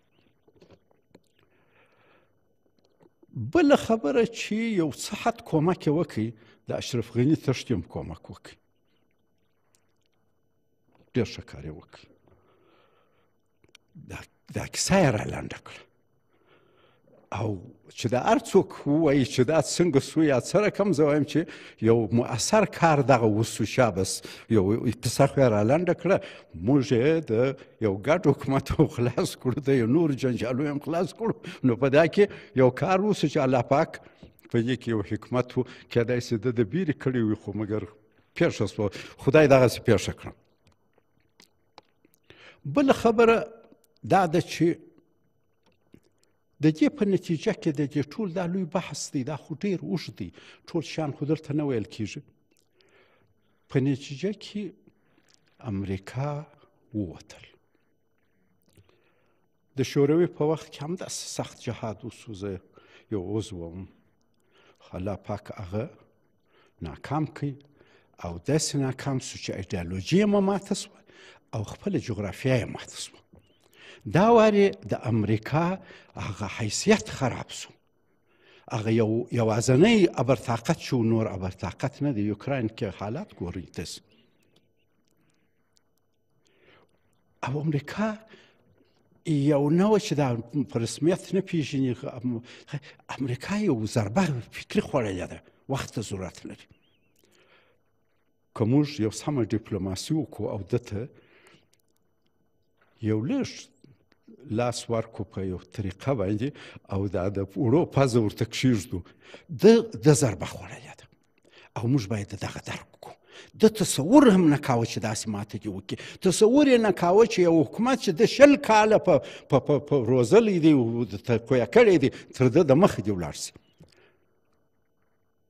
د په نیمه شپه کې دی ولاړی، هغه تر ده د مخه ولاړی. موږ کندهار کې وایي هغه جو بایډن هغه ورځ ویلي وو هغه حکومت سره به زه ولې کومک کوم چې عسکر یې د ځان دفاع نه کوي او مشران یې بګیل دي. بګیل ما زه ترجمه کوم دا کندهار کې هغه کرکان چې جنګېږي یا دغه چرګان چې دا یو وتښتېد د تاوده جنګه څه موږ وایي دا بګیل سو. نو دی وایي هغه خو د هغه حکومت څخه حمایت نه کوم چې عسکر یې ځان نشي ساتلی او مشران یې بګیلي. د دې دا یو ضربه ده خوړلې ده. دته اسانه نه ده چې دا هضم کړي. دته یو وخت نقاهت پکار دی. اوس دوستانو دا پکار ده چې موږ ته الله پاک یو فتح راکړو، مګر د دې فتحې آیا ساتل پکار دي؟ بله. د یو تجربه کار سړي په حیث جهاد زور غواړي، خو د جهاد ثمره ساتل تر مسلح جهاد زور غواړي. دا اوس پکار ده چې موږ یې وساتو. دا یو ذهبي او طلایي فرصت دی. موږ باید دا ټول لاس یو کړو او دغه ثمره وساتو. او ثمره یې په تفکر کې ده. ملي وحدت به ساتو، صف به ساتو، د قیادت تر شا به درېږو او په ایمانداري به ولاړ یو او فکر به کوو چې ښه کامیاب خو سو، خو دا ولې هر وارې پر ما باندې دښمن راځي. 1840 کې 1840 کې انګریز راغی، موږ یې وځپلو. موږ کښېنستلو چې دا ولې وکړو. 40 کاله بعد په 1880 کې بیا انګریز راغی، موږ یې وځپلو. بیا موږ غور ونه کوي. په 1919 کې بیا انګریز راغلی، موږ یې وځپلو. موږ فکر ونه کوي. 80 کاله بعد روس راغی، موږ یې وځپلو. موږ فکر ونه کوي. اوس 20 کاله بعد امریکا راغله او 20 کاله دې ملکي جنګ وکړي. که 83,000 امریکایانو ناټو خلک زخمیان مړه سوي دي او 2600 میلیارډ ډالر مصرف سوي دي، نو ما او هم تباه سوي. 1 میلیون خلک زما او ستا شهیدان سوي دي، کورونه تباه سوي دي، کونډې سوي دي، یتیمان سوي دي، یو د بل اعتماد خلاص سوی دی، ورور په ورور جنګېدلي یو. موږ هم ضررونه لیدلي دي. موږ ته پکار ده چې کښېنو چې بیا دغه پېښه نه شي. موږ د جنګو دپاره پیدا نه یو. موږ د مسلخ د کسابخانې پسونه نه یو چې همیش به مرو. زه وایم چې کښېنستل پکار دي، وحدت ساتل پکار دي او د فساد مخنیول پکار دي چې په دې اداره کې اوس کرار به فساد وي. پخواني خلک به دا نوي کسان اموخته کوي، ټرین کوي به. د دې مخنیوی پکار دي او اقتصاد ته توجه پکار ده. په حیث د یو شاګرد زما هر والي ته د ولایت دا مشوره ده چې د هغه ولایت مشکلات رغونې یو بند وي، کوچنی یو والی وي، یو ځای وي، کار وي، هغه ټول لیست که او د هغه وطن سرمایه داران هم لیست که. دا ټول راوغواړه او ورته ووایه چې دغه کار دی، دوستانو تاسې دا پیسه پیدا کړې ده، د دې امریکا سره په همکاري زموږ د مجاهدینو سره په مقابل کې په خدمت مو پیدا کړې ده. موږ اوس تاسې ته فرصت درکړو دغه د دې وطن په خیر استعمال کړه، کنې نو زه به بیا تا دا مال دا خراب ولې در ساتم، تا به ساتم. زه خو ځکه تا ته غږ نه کوم چې زه وایم ته مې د وطن سړی ورکې که زه پر دا خپل غرور پښه ایږدم دا غټ تریخ غړپ تېروم، نو ته خو هم دا سرمایه دې راواخله، دغه کار دی ونیسه. مثلا دغه ځای دې بند جوړ کړه، دغه برق به تولید سي، ستا چې هر څونه مصرف دی د هر څونه چې د برق رانیول کېږي حساب به در سره وکړو، دغونه کال یې د برق بل ته اخه، دغونه کال لا به اضافه درکړو چې ستا ګټه سي. دغه ځای اورګاډي پټلۍ ده، د دغه ځای تر دغه ځای تاسې جوړ کړئ، دغه کرایه بې ته اخلي، دغه سړک تر دغه ځای جوړ کړه، ټکس یې ته اخله. زه وایم چې دا والیان باید دا د اقتصاد سرخه وڅرخي. د ملک ډېره غریبي ده اوس، د دې لارې ورښیم، زما سره د لارې سته، دا ځای نه دی. په یو فته کې ما دوی ټولو ته استولی وم، شاید تاسې اورېدلي مې، بیا ورته حاضر یم.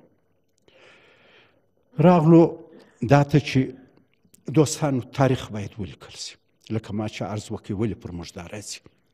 د دې جهاد قرباني باید ولیکل سي. چا قرباني ورکړه؟ د دې روسه سره زحمت وکښه سو، اوس وکښه سو، تباهي راغله، دا باید ټول ثبت سي. چا چې قرباني ورکړې ده ثبت سي، چا چې غدر کړی ثبت سي، چا چې د چا سره همکاري کړې ده ثبت سي. دا ټول ثبت سي چې په زموږ په نوي نسل کې وطن دوستي و د اسلام او د وطن سره محبت پیدا سي. که دا نه وي لکه ته چې د اول جنګ د انګریز سره هیروګانو قهرمانان نه پېژنې، د دوهم جنګ نه پېژنې، د دریم داسې د اوس هم د تېر جهاد د روس قهرمانان څوک نه یادوي، ولاکه د دې شلو کالو بیا څوک یاد کړي. دا د دې امارت فرض دی چې د جهاد تاریخ ولیکي. دا هېڅ مصرف ډېر نه غواړي، دا فقط یو اراده غواړي او یو فکري سوچ غواړي. دا به د هغه کسانو چې قرباني ورکړې د دغو عزت به وسي. او بل په دې ملک کې زه په حیث د یو شاګرد د اوبو دې ملک کې اوبه سته، ځکه باید موږ آباد کړو او هغو کسانو ته یې ورکړو چې دې جهاد کې قرباني ورکړې ده. دوی باید آباد سي، د دوی قدر باید وسي، د دې شهداو معلولینو قدر باید وسي، او دا ژوندي شهیدان قهرمانان چې د دغو قدر وسي. بله خبره چې بنیادي ده هغه دا ده چې اساسي قانون ته توجه وسي. دا ډېره ضرور ده. زه پوهېږم زه د علما سره کښېنم، څه خبرې سته، مګر دا یو ضرورت دی. قوم باید پوه سي، دنیا پوه سي، وطن پوه سي، د امارت خلک پوه سي چې موږ چیرې روان یو، پر کومه لار ځو، څه کوو. دا یو رڼا ده، دا یو شی دی، دا یو مسیر دی، دا باید وسي. بله خبره دا ده چې په ځان کې تغییر باید راولو. ان الله لا یغیر ما بقوم حتی یغیروا ما بانفسهم. چې موږ په ځان کې تغییر رانولو، دا کښتۍ موږ ځای ته نسو رسولی. اوس تر ډېره حده پورې کلیوال منحط ذهنیت پر امارت حاکم دی. دا باید تغییر سي، د شریعت په چوکاټ کې د اثر د تقاضا سره برابر سي. که موږ په ځان کې تغییر رانولو او د دین د روح مطابق موږ د 21مې پېړۍ سره ولاړ نسو، دا کښتۍ موږ ځای ته نسو رسولی. دې ته توجه پکار ده. بله خبره دا ده چې د انډیوالۍ نظام باید کرار حکومتدارۍ ته ولاړ سي. یو مجبوریت دی د انډیوالۍ نظام، یو حالت راغی، اوس کرار باید دا د حکومتدارۍ سیستم ته ولاړ سي. دا ځکه چې نظام تر قیامته په انډیوالۍ په نظام په طریقه نه چلیږي. دا باید نظم پیدا سي. او بالاخره خبرې ډېرې دي، زه وایم چې په دې طریقه باید کار و اهل ته وسپارل سي. کار و اهل ته سپارل دا چې ان الله یأمرکم ان تؤدوا الامانات الى اهلها. دا اخره یو کوچنۍ قصه کوم، نو بس وکوم. یوسف علیه السلام و د مصر باچا ته وویل ولما د صدر اعظم پر چوکۍ مقرر که، هغه خزاین الارض یې ورته ویل. پاچا ورته وویل چې ولې به تا مقرر، ته خو کنعانه یې، ته خو زما د قومه نه یې. هغه ورته وویل چې صاحب دا د قوم د سمت د ژبې خبرې نه دي، کار و اهل ته باید وسپارل سي. نو هغه ورته ویل اهل څه دي؟ د اهل پوښتنه ځینې وکړه. اهل دور ته تعریف داسې وکړي. ده ورته وویل چې اهل دا دی چې په یو مسلک کې چې دا ته مقرر کېږي څوک په دغه کې به دی پوهه لري، یا زموږ په اوسني اصطلاح یا بیا تعلیم پکښې کړي یا به تجربه پکښې لري. که دی په بل مسلک کې هر څونه لوی عالم وي خو چې په دغه کې د ده پوهه نه وي دی اهل نه دی. او دوهم دا چې صادق وي په وظیفه کې، خاین به نه وي، رشوتخوره به نه وي، هدیې و تحفې به نه پکښې اخلي. یعنې یو سړی چې که په مسلک کې دکتورا هم ولري، پروفیسر هم وي، خو چې دی صادق نه وي اهل نه دی. او ما بیا دریم شرط مو د خپلې تجربې ور اضافه کړی دی، باید ادارې و نظام ته صادق وي. که دا نه وي نو بیا خو ته یو متخصص، یو دکتورا والا د لستوڼي مار د ځان سره ساتي. باید دا ټول وي، هم نظام ته صادق وي، هم وظیفې ته صادق وي، هم په کار پوه وي. دا اهلیت دی. موږ باید کرار و دغه ته دا ملک بوزو او دا وطن دغه کښتۍ په خپل ټول کوښښو د ټولو د سره تر پایه دا په کوښښو د نجات ساحل ته بوزو. اقول قولي هذا استغفر الله لي ولكم. السلام علیکم ورحمة الله.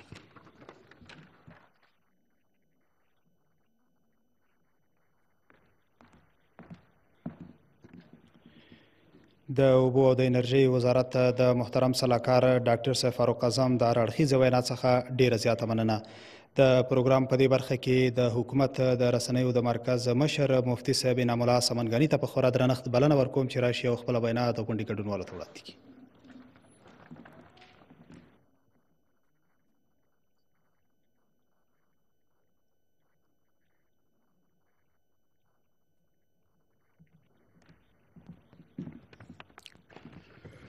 السلام عليكم ورحمة الله وبركاته. بسم الله الرحمن الرحيم. حامدا ومصليا وبعد.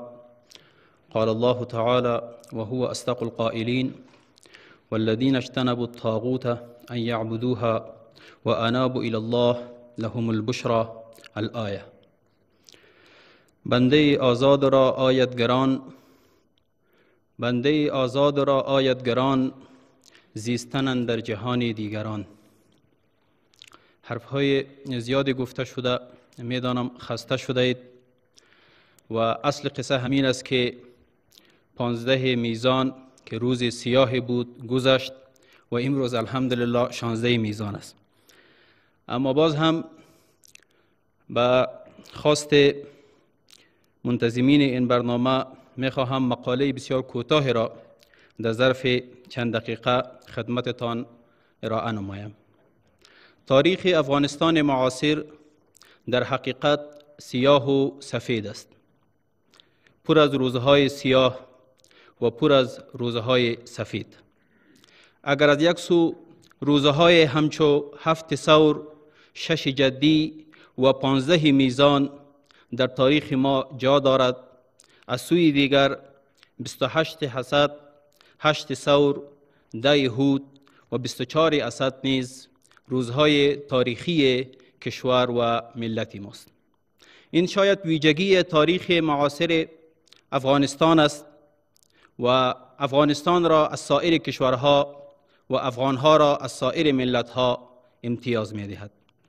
اما در میان همه روزهای سیاه 15 میزان سیاه تر است، چون 21 سال پیش در همین روز امریکایی که خود را تک قطب جهان می دانست و در حال اجرای نظم نوین جهانی بود بر افغانستان یورش آورد، تنها برای اینکه افغانستان را نمونه عبرت برای جهان قرن 21 بسازد که اگر در آینده کسی خیال سرپیچی از خواسته های امریکا را در سر می پروراند با چنین انجام دوچار می شود.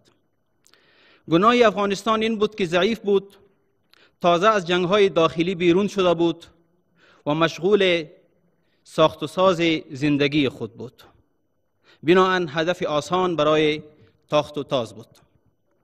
اما چون امریکا از تاریخ افغانستان آگاه بود، بناهن اینجا تنها نیامد، بلکه انگلستان و آلمان، اسپانیا و ایتالیا، هلند و نیوزلند، کانادا و استرالیا، بلکه همه جهان غرب را که زمان هر یکشان امپراتوری های بودند، اما اکنون سر تسلیم به امریکا نهاده بودند، با خود به افغانستان به حیث متحدان فرمانبردار بیاورد. چون امریکا با همه توانایی که داشت از افغانستان حراس داشت. هرچی اینکه امریکا در این جنگ از چه سلاح‌های ضد بشریت استفاده کرد، حقیقت عیانی است که نیازی به بیان ندارد. از سوی دیگر کشورهای شرق و به خصوص منطقه ما می‌دانستند که جنگ علیه تروریسم شعار دروغین و همچنان افغانستان محض بهانه است. در حقیقت امریکا می آید تا همه را رسما مسخر کند و در قلمرو خود شامل کند. اما به جایی که کسی اندک استادگی کند، زمین و زمان را در خدمت امریکا قرار دادند. چون تک قطب جهان بعضی ها را اخطار داده بود که اگر چون و چرای کنند آنها را به عصر حجر برمیگرداند. بنابراین امریکا تنها نه، بلکه با همه دنیا و با همه امکانات و تجهیزات پیشرفته جنگی آمده بود تا نه تنها تاریخ و هویت و فرهنگ افغانستان، بلکه سیاست دنیا را برای همیشه تغییر بدهد. بله، 15 میزان برای افغانستان و افغانها روز ساده نبود. افغانها در آزمون قرار داشتند که در جهان معاصر بلکه در تاریخ بشریت به پیشینه‌ای بود. تمام دنیا به تقطبی و نظم نوین جهانی امریکا سر نهاده بودند و به افغانستان هم پیام می‌دادند تا بندگی تقطب جهان را قبول کند تا زنده بماند. اما اینجا یک مرد خداپرست و قلندری بود که با این جمله تاریخیش که بوش به ما وعده شکست داده و پروردگار وعده پیروزی، می‌بینیم که کدامین وعده ها راست است، مسیر افغانها را مشخص ساخت. بالاخره پس از 20 سال دنیا هم دید که کدامین وعده ها راست بوده. رحمه الله. بله، جورج بوش می گفت مخالفان ما در این دنیای کوچک جای برای پنهان شدن پیدا نخواهند کرد. اما دقیق 20 سال بعد روزی رسید که وی در بیانیه اش به جو بایدن چنین ناله زد: کسانی که در خط مقدم جنگ در افغانستان بودند در معرض خطر هستند و باید همکاران افغان ما با شهروندان امریکایی و متحدان ما یک جا از افغانستان خارج شوند. ای امیر فقید ما، وعده خدا راست شد و دشمنان دین و میهن، دشمنان تاریخ و هویت و فرهنگ ما شکست خوردند. لشکر خدا پیروز شد. ملت قهرمان و آزاده ما حالا هر سال پیش از رسیدن روز سیاه 15 میزان روزهای پر افتخار 24 اسد و 9 سنبله را تجلیل می کنند و به قدرت‌های استعمارگر پیام می دهند که بس است، دیگر ما را به آزمون نگیرید. افغانستان را میدان زور آزمایی و قدرت نمایی خود نسازید، بلکه برای اثبات اینکه جهان دو قطبی است یا تک قطبی است هیچ گوشه دنیا را ناآرام نسازید. افغانها جنگ نمیخواهند، اما وقتی که جنگ بر آنها تحمیل شد باز یک نسل کاملشان قربانی میدهند و سرانجام جهان دو قطبی نمیماند و تک قطبی نمیماند.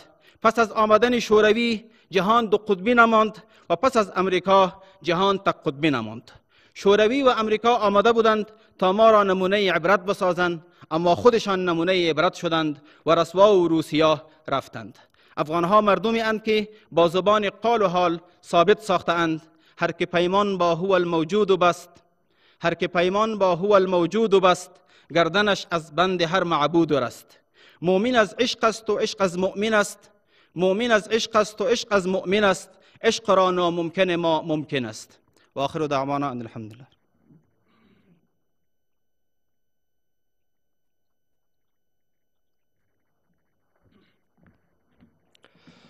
با سپاس فراوان از محترم انعام الله سمنگانی، رئیس مرکز رسانه‌های حکومت که سخنان ارزشمند خویش را ایراد فرمودند. بله بیننده‌های عزیز، در این قسمت برنامه از همکارانمان که به مناسبت این روز پارچه تمثیل را تهیه نمودند خواهش مندیم بر روی استیج آمده و پارچه تمثیلی خویش را اجرا نمایند.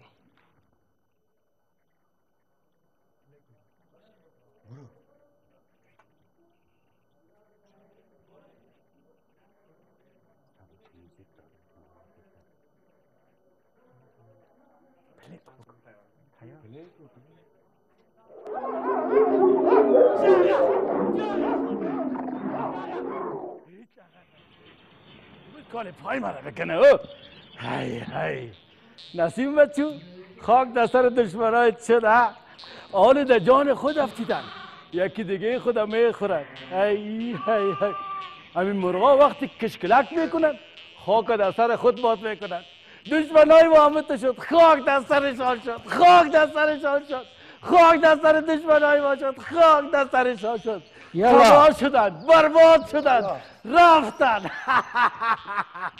نسیم جان خاک خود در سر دشمنای شد مگه همی آرزوی تو هیچ برآورده نمیشه راست میگه کاکو نسیم قربانت شوم ز هر جا تابوت من بگذرد سخت آواز بر آرد که این مرده سنگین است سخت آرزوها دارد آرزوی ما وقتی برآورده میشه که قلبهای ما با نور ایمان معرفت پاک شود میبینی یک نفر دوست میگی برادر میگی میگم در ظاهر و دشمنت میبراید برای تو چا میکنه راست میگی اما تو نیست نسیم جان راست میگی بیخی راست گفتی کاکا نسیم خداوند من بگم سایکو بیادر کتی بیادر را سعادت میکنه این تو روزگار آورد سیلاب آمد خانای ما خراب شد چقدر مسلمان ها تلف شد او بیادر آل شکل الحمدلله خدا وطن ما نه جنگ است و نه جدال مگم بازم ببینی صدقه خدا شوم این وطن دارای ما بیچارگکا قربانی داده روان هستن به نام سیل و این و آن او نظراب جان قربانت شوم از بسی که دشمنا در بین ما تفرقه انداختن نه بیادر در خون بیادر تشنه است یک به دیگه خود کمک نمیکنه راست میگی ای بازم خداوند میفهمه و کارای راست میگی مگر چی قایتایی بود او قایتا دیگه قایتا ای قایتا دیگه قایتا او قایتا ای قایت ای قایت ای قایت یک قایت ای قایت دو قایت تو قایت دو قایت تو قایت یک قایت هر قایت قایتش راست میگی کاکا نسیم ده یک دست بالا کنیم دعا کنیم پروردگار عالم قلبای ما را به نور ایمان پاک بسازد آمین همه مسلمان ها را خداوند هدایت نیکی نصیب بده آمین کله شیطان نمیزیر هزار دفعه خیر ببینید او نسیم جان ایره خو میفهمی که مولانا نظراب چند شو چند روز شده دو شو دو روز شده که خو نکردی شما رفیقای خوگر هستین؟ نه نوبتاو بود نوبتاو استراحت نکردی تو همینجا پیرداری کو همین گندمکا مالای ما را خراب نشد این همینجا ما یک چشمک خو کنیم درست است؟ بخی سیست ما دل ما جمع باشه پیرداری برد کنم که پشام در ریمتان فکر باشه که گندما پخته شده گنجشککا نبریش غم نخواه قلیت تفت نگیری اگه گنجشکا برد بلا در پته که ملخا نخوره گنجشکا دانای گندم پخته شده یک دانش ببره 10 تا دیگهش میریزه فکر جات باشه همینجا یک چشم تو نه خیر داری نه خیرات پارتی با اینجا خدا بیا پارتی خدا بیغم بسم الله یالا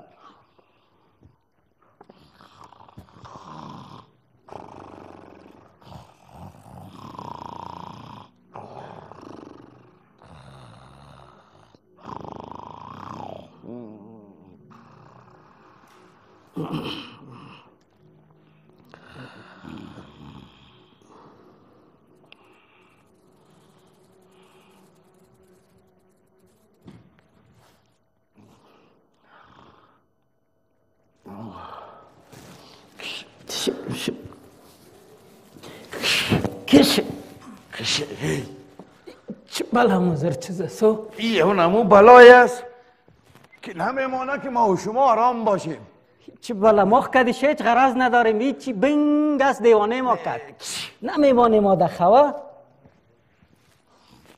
بخیالم که لالا مراد ایلا دادنی ما نیست چی بخی پشتش کشه کشه کشه کشه چه بلا چشم سفید هستی رفت بخیالم گم شده نمیمانه ما دمی 5 دقیقه خوا ما بیا تو سردر دست من یک پینکی خو ببریم ما را نمانده ما که خو کنیم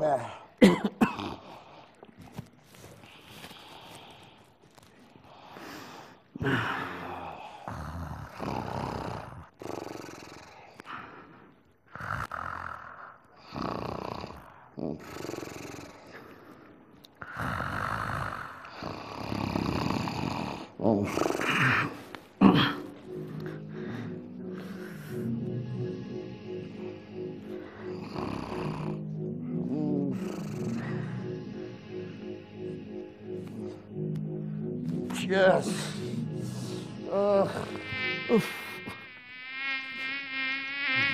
مرد درد کشتی ما به قرآن.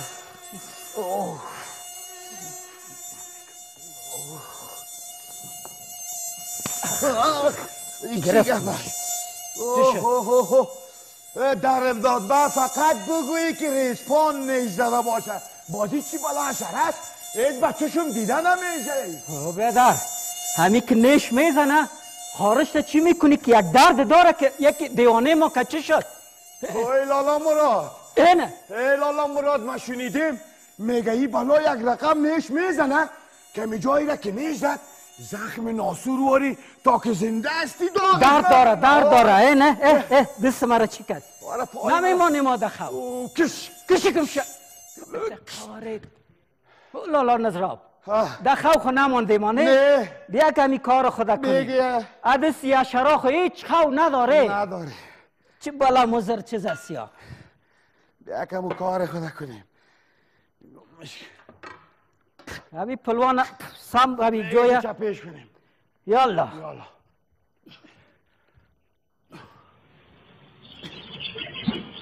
نه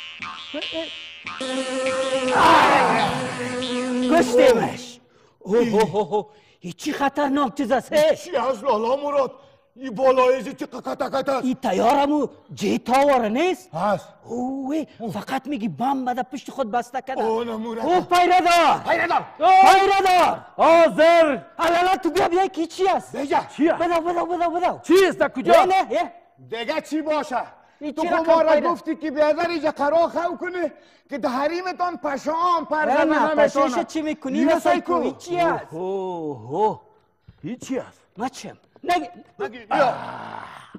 گرفتمش بیبی ایره زنبور زردک میگن بازم ایره زنبور سوزک میگن با گفته قول بزرگای ما چند سال پیش ده حریم پاکی ما اینا حمله کرده بودن مگه مت بالایشان شکستاندیم که دیگه فرزده نتونه در حریم ما فهمیدی یا نه ها خیلی خوب شد کشتیمش دیگه میایی در سرزمین ما دیگه میایی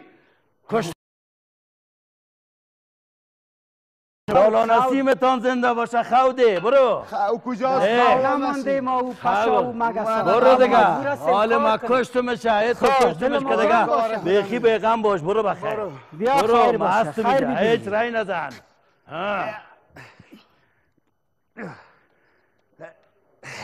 یا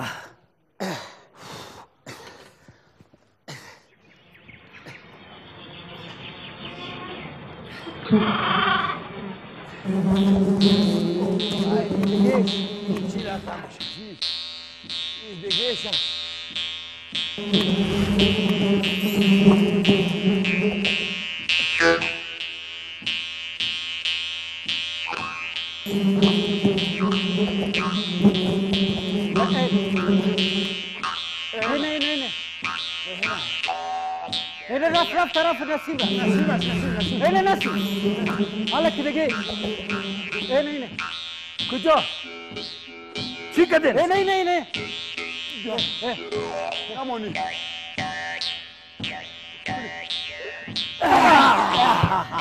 گرفتم دیگه ایشان زدیم حالا کجا میری؟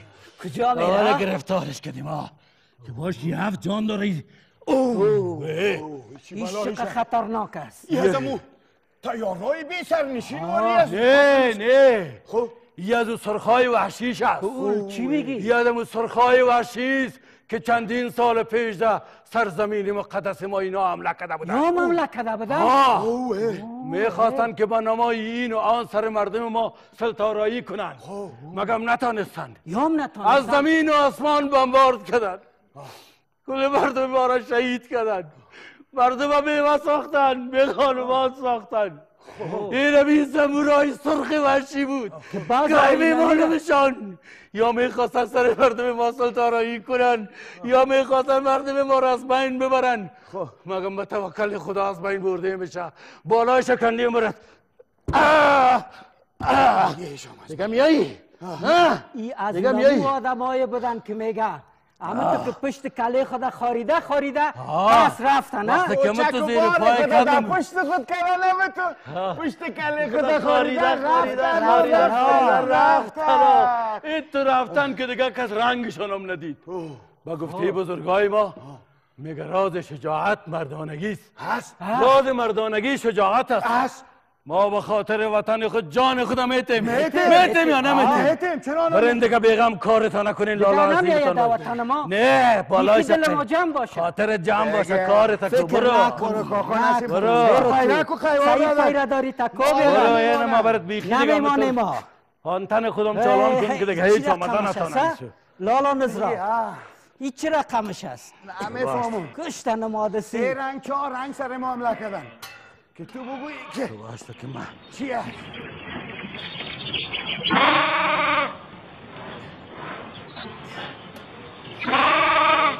اینه به خیره با علی جامیلا بکنم. اینیش خطرناک است. کجا شد؟ اینیش خطرناک بود. کجا شد؟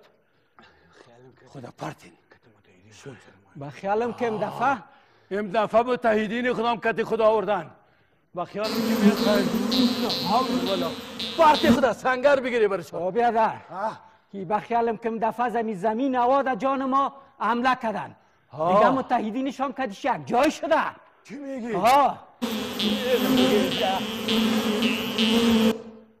لالا مراد لالا نسیم بیا ایجا.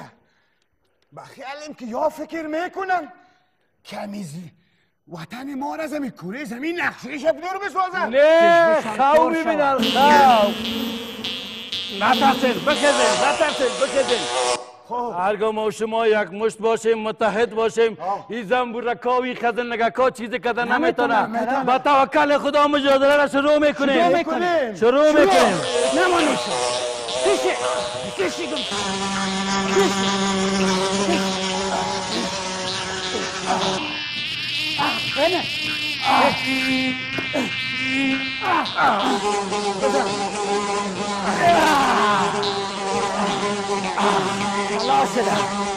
کلش که بخیال ریختن. نه آخرش شدی بیا آخرش که میگیری زمانو. بزن زدیم چیز شلاک شدن و چیزشان فرار کردن. گریختن. یه نه یک گوزنبور سرخش مانده ایجا. چی میگی؟ بیبی چی هست؟ ای بالای افرنگ زیر سیکو یادمو گوزنبورایی است که بسیار افرنگ شکل داره. اون سرخام است اون زردام است بسیار چند رنگ است چند رقمی جور شده. پیش نبیریش کواره بعد میگه پس یادمو گوزنبورایی است که تیبار و پنکی خود آمده بود. بخواستن که سر مردم ما ظلم کنن، مردم ما را بمبارد کنن، مردم ما را رنگ میخواستن که همو سیمار کنن از بین ببرشان مردم ما را فهمیده. مگم بازم با توکل خدا از بین بردی میشن. اگر ما شما اتفاق داشته باشیم اتحاد داشته باشیم هیچ خزنده و گزنده ما شما را نیش زدن نمیتونه. نمیتونه انشاءالله نمیتونه. اینم یا در ملک ما حمله کرده بودن شرمنده شدن روی سیاه شدن بار پنک خدا گریختن رفتن سیکو نفرک آخرش میبینی وانوان را ورک دقیقه با سیل ها میکنه سیل کو دلش هست که بای بای کنه برو این خبر نداشت اینجا سرزمین دلاوران است. راست میگه. اینجا خانه شیران است. راست میگه. اینجا کبوتران بال سفید آمده و شما را از بین میبره. میفهمید یاره کبوتران صلح آور سفید آمدن اینا رو از بین بردن و فرار کردن. خدایا شکر. الهی شکر، هزاران بار شکر. کاکا نسیم جان، از این بعد از این اشرگکای خورد و ریزه نمیترسه؟ نه ای ترس نباش. دمو زبان پشتوی با شما یک شعر آمده که میگه سوک چه پو خیرن استرگو دی وطن تا وگوری استرگی با پریو باسو چه دی چمن تا وگوری. یارو به شک من چی میگم؟ او زنبورای کتا کتا، او سوزک زنبورایش که چیز کرده نتانست این پشگکا کوربگساشم چیز کرده نمیتانه. مگم فکرتان باشه ده اگه دیگه که دو زنبور دیگه او یکی معاشره که هیچ بچهشم دیده نمیشه. این فکرتان باشه که بچهشم دیده نمیشه. او اشاره دیگه میفهمی؟ او اشاره دیگه هم بسیار دیده رای چشم سفیده. متوجه باشه که غافلگیرتان نکنه. از پشت بار میکنن. بسیار نامرد و ناجوان. بگم باش کاکا نسیم جان، همی کورکش یک دفعه ساگک خدا گم میکنه. آفرین. بار گم نمیکنه انشالله. میگم مارگزیده از ریسپاند دراز میترسن. ما تو درس ندیدیم، یک مردم متلف نشد، ایت کارای سر ما نکردن که دیگه ماسی پشگک تو سبق داده میشونه کاکا نسیم که تا می زنده باشن که طرف می حریم ما چشم خودم سعی نکنه چشمایشان کور میکنیم. پرت دسته زنده باد زنده باد آزادی زنده باد. دادا باتورانو کور دادا باتورانو کور دادا باتورانو کور ساتوی پسرو وینو دادا شهیدانو کور دادا باتورانو کور دادا باتورانو کور دادا باتورانو کور دادا باتورانو کور ستاکانی او بوټي ټول مونږ ته لالو ندي ستاکانی او بوټي ټول مونږ ته لالو ندي ستاکانی او بوټي ټول مونږ ته لالو ندي وینا پرتوي شوی دا سره لکه ګلونه دي وینا پرتوي شوی دا سره لکه ګلونه دي وینا پرتوي شوی دا سره لکه ګلونه دي کله څوک نیولای شي دا د زمریانو کور. با سپاس فراوان از ممثلین موفق و با استعدادمان که پارچه تمثیل را ادا نمودند. بیننده های عزیز، در لحظات آخر برنامه قرار داریم.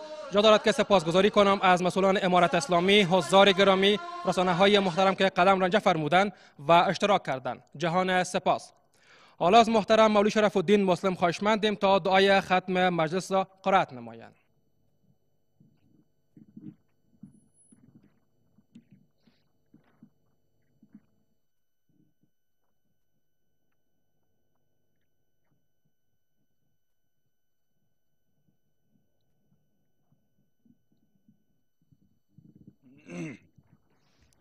الحمد لله رب العالمين والعاقبة للمتقين والصلاة والسلام على أشرف الأنبياء والمرسلين وعلى آله وأصحابه أجمعين. اللهم انصر الإسلام والمسلمين، اللهم أعز الإسلام والمسلمين، اللهم انصر المجاهدين في كل مكان، اللهم انصرهم، اللهم احفظهم، اللهم أعنهم، اللهم انصرنا ولا تنصر علينا، اللهم احفظنا من النفاق والشقاق وسوء أخلاق، اللهم ثبت أقدامنا على صراط يوم تزل الأقدام، اللهم أعنا على ذكرك وشكرك وحسن عبادتك، اللهم لا تدع لنا ذنبا إلا غفرته ولا هما إلا فرجته ولا حاجة هي لك رغضا إلا قضيتها يا أرحم الراحمين. اللهم ربنا آتنا في الدنيا حسنة وفي الآخرة حسنة وقنا عذاب النار. وصلى الله وسلم على محمد.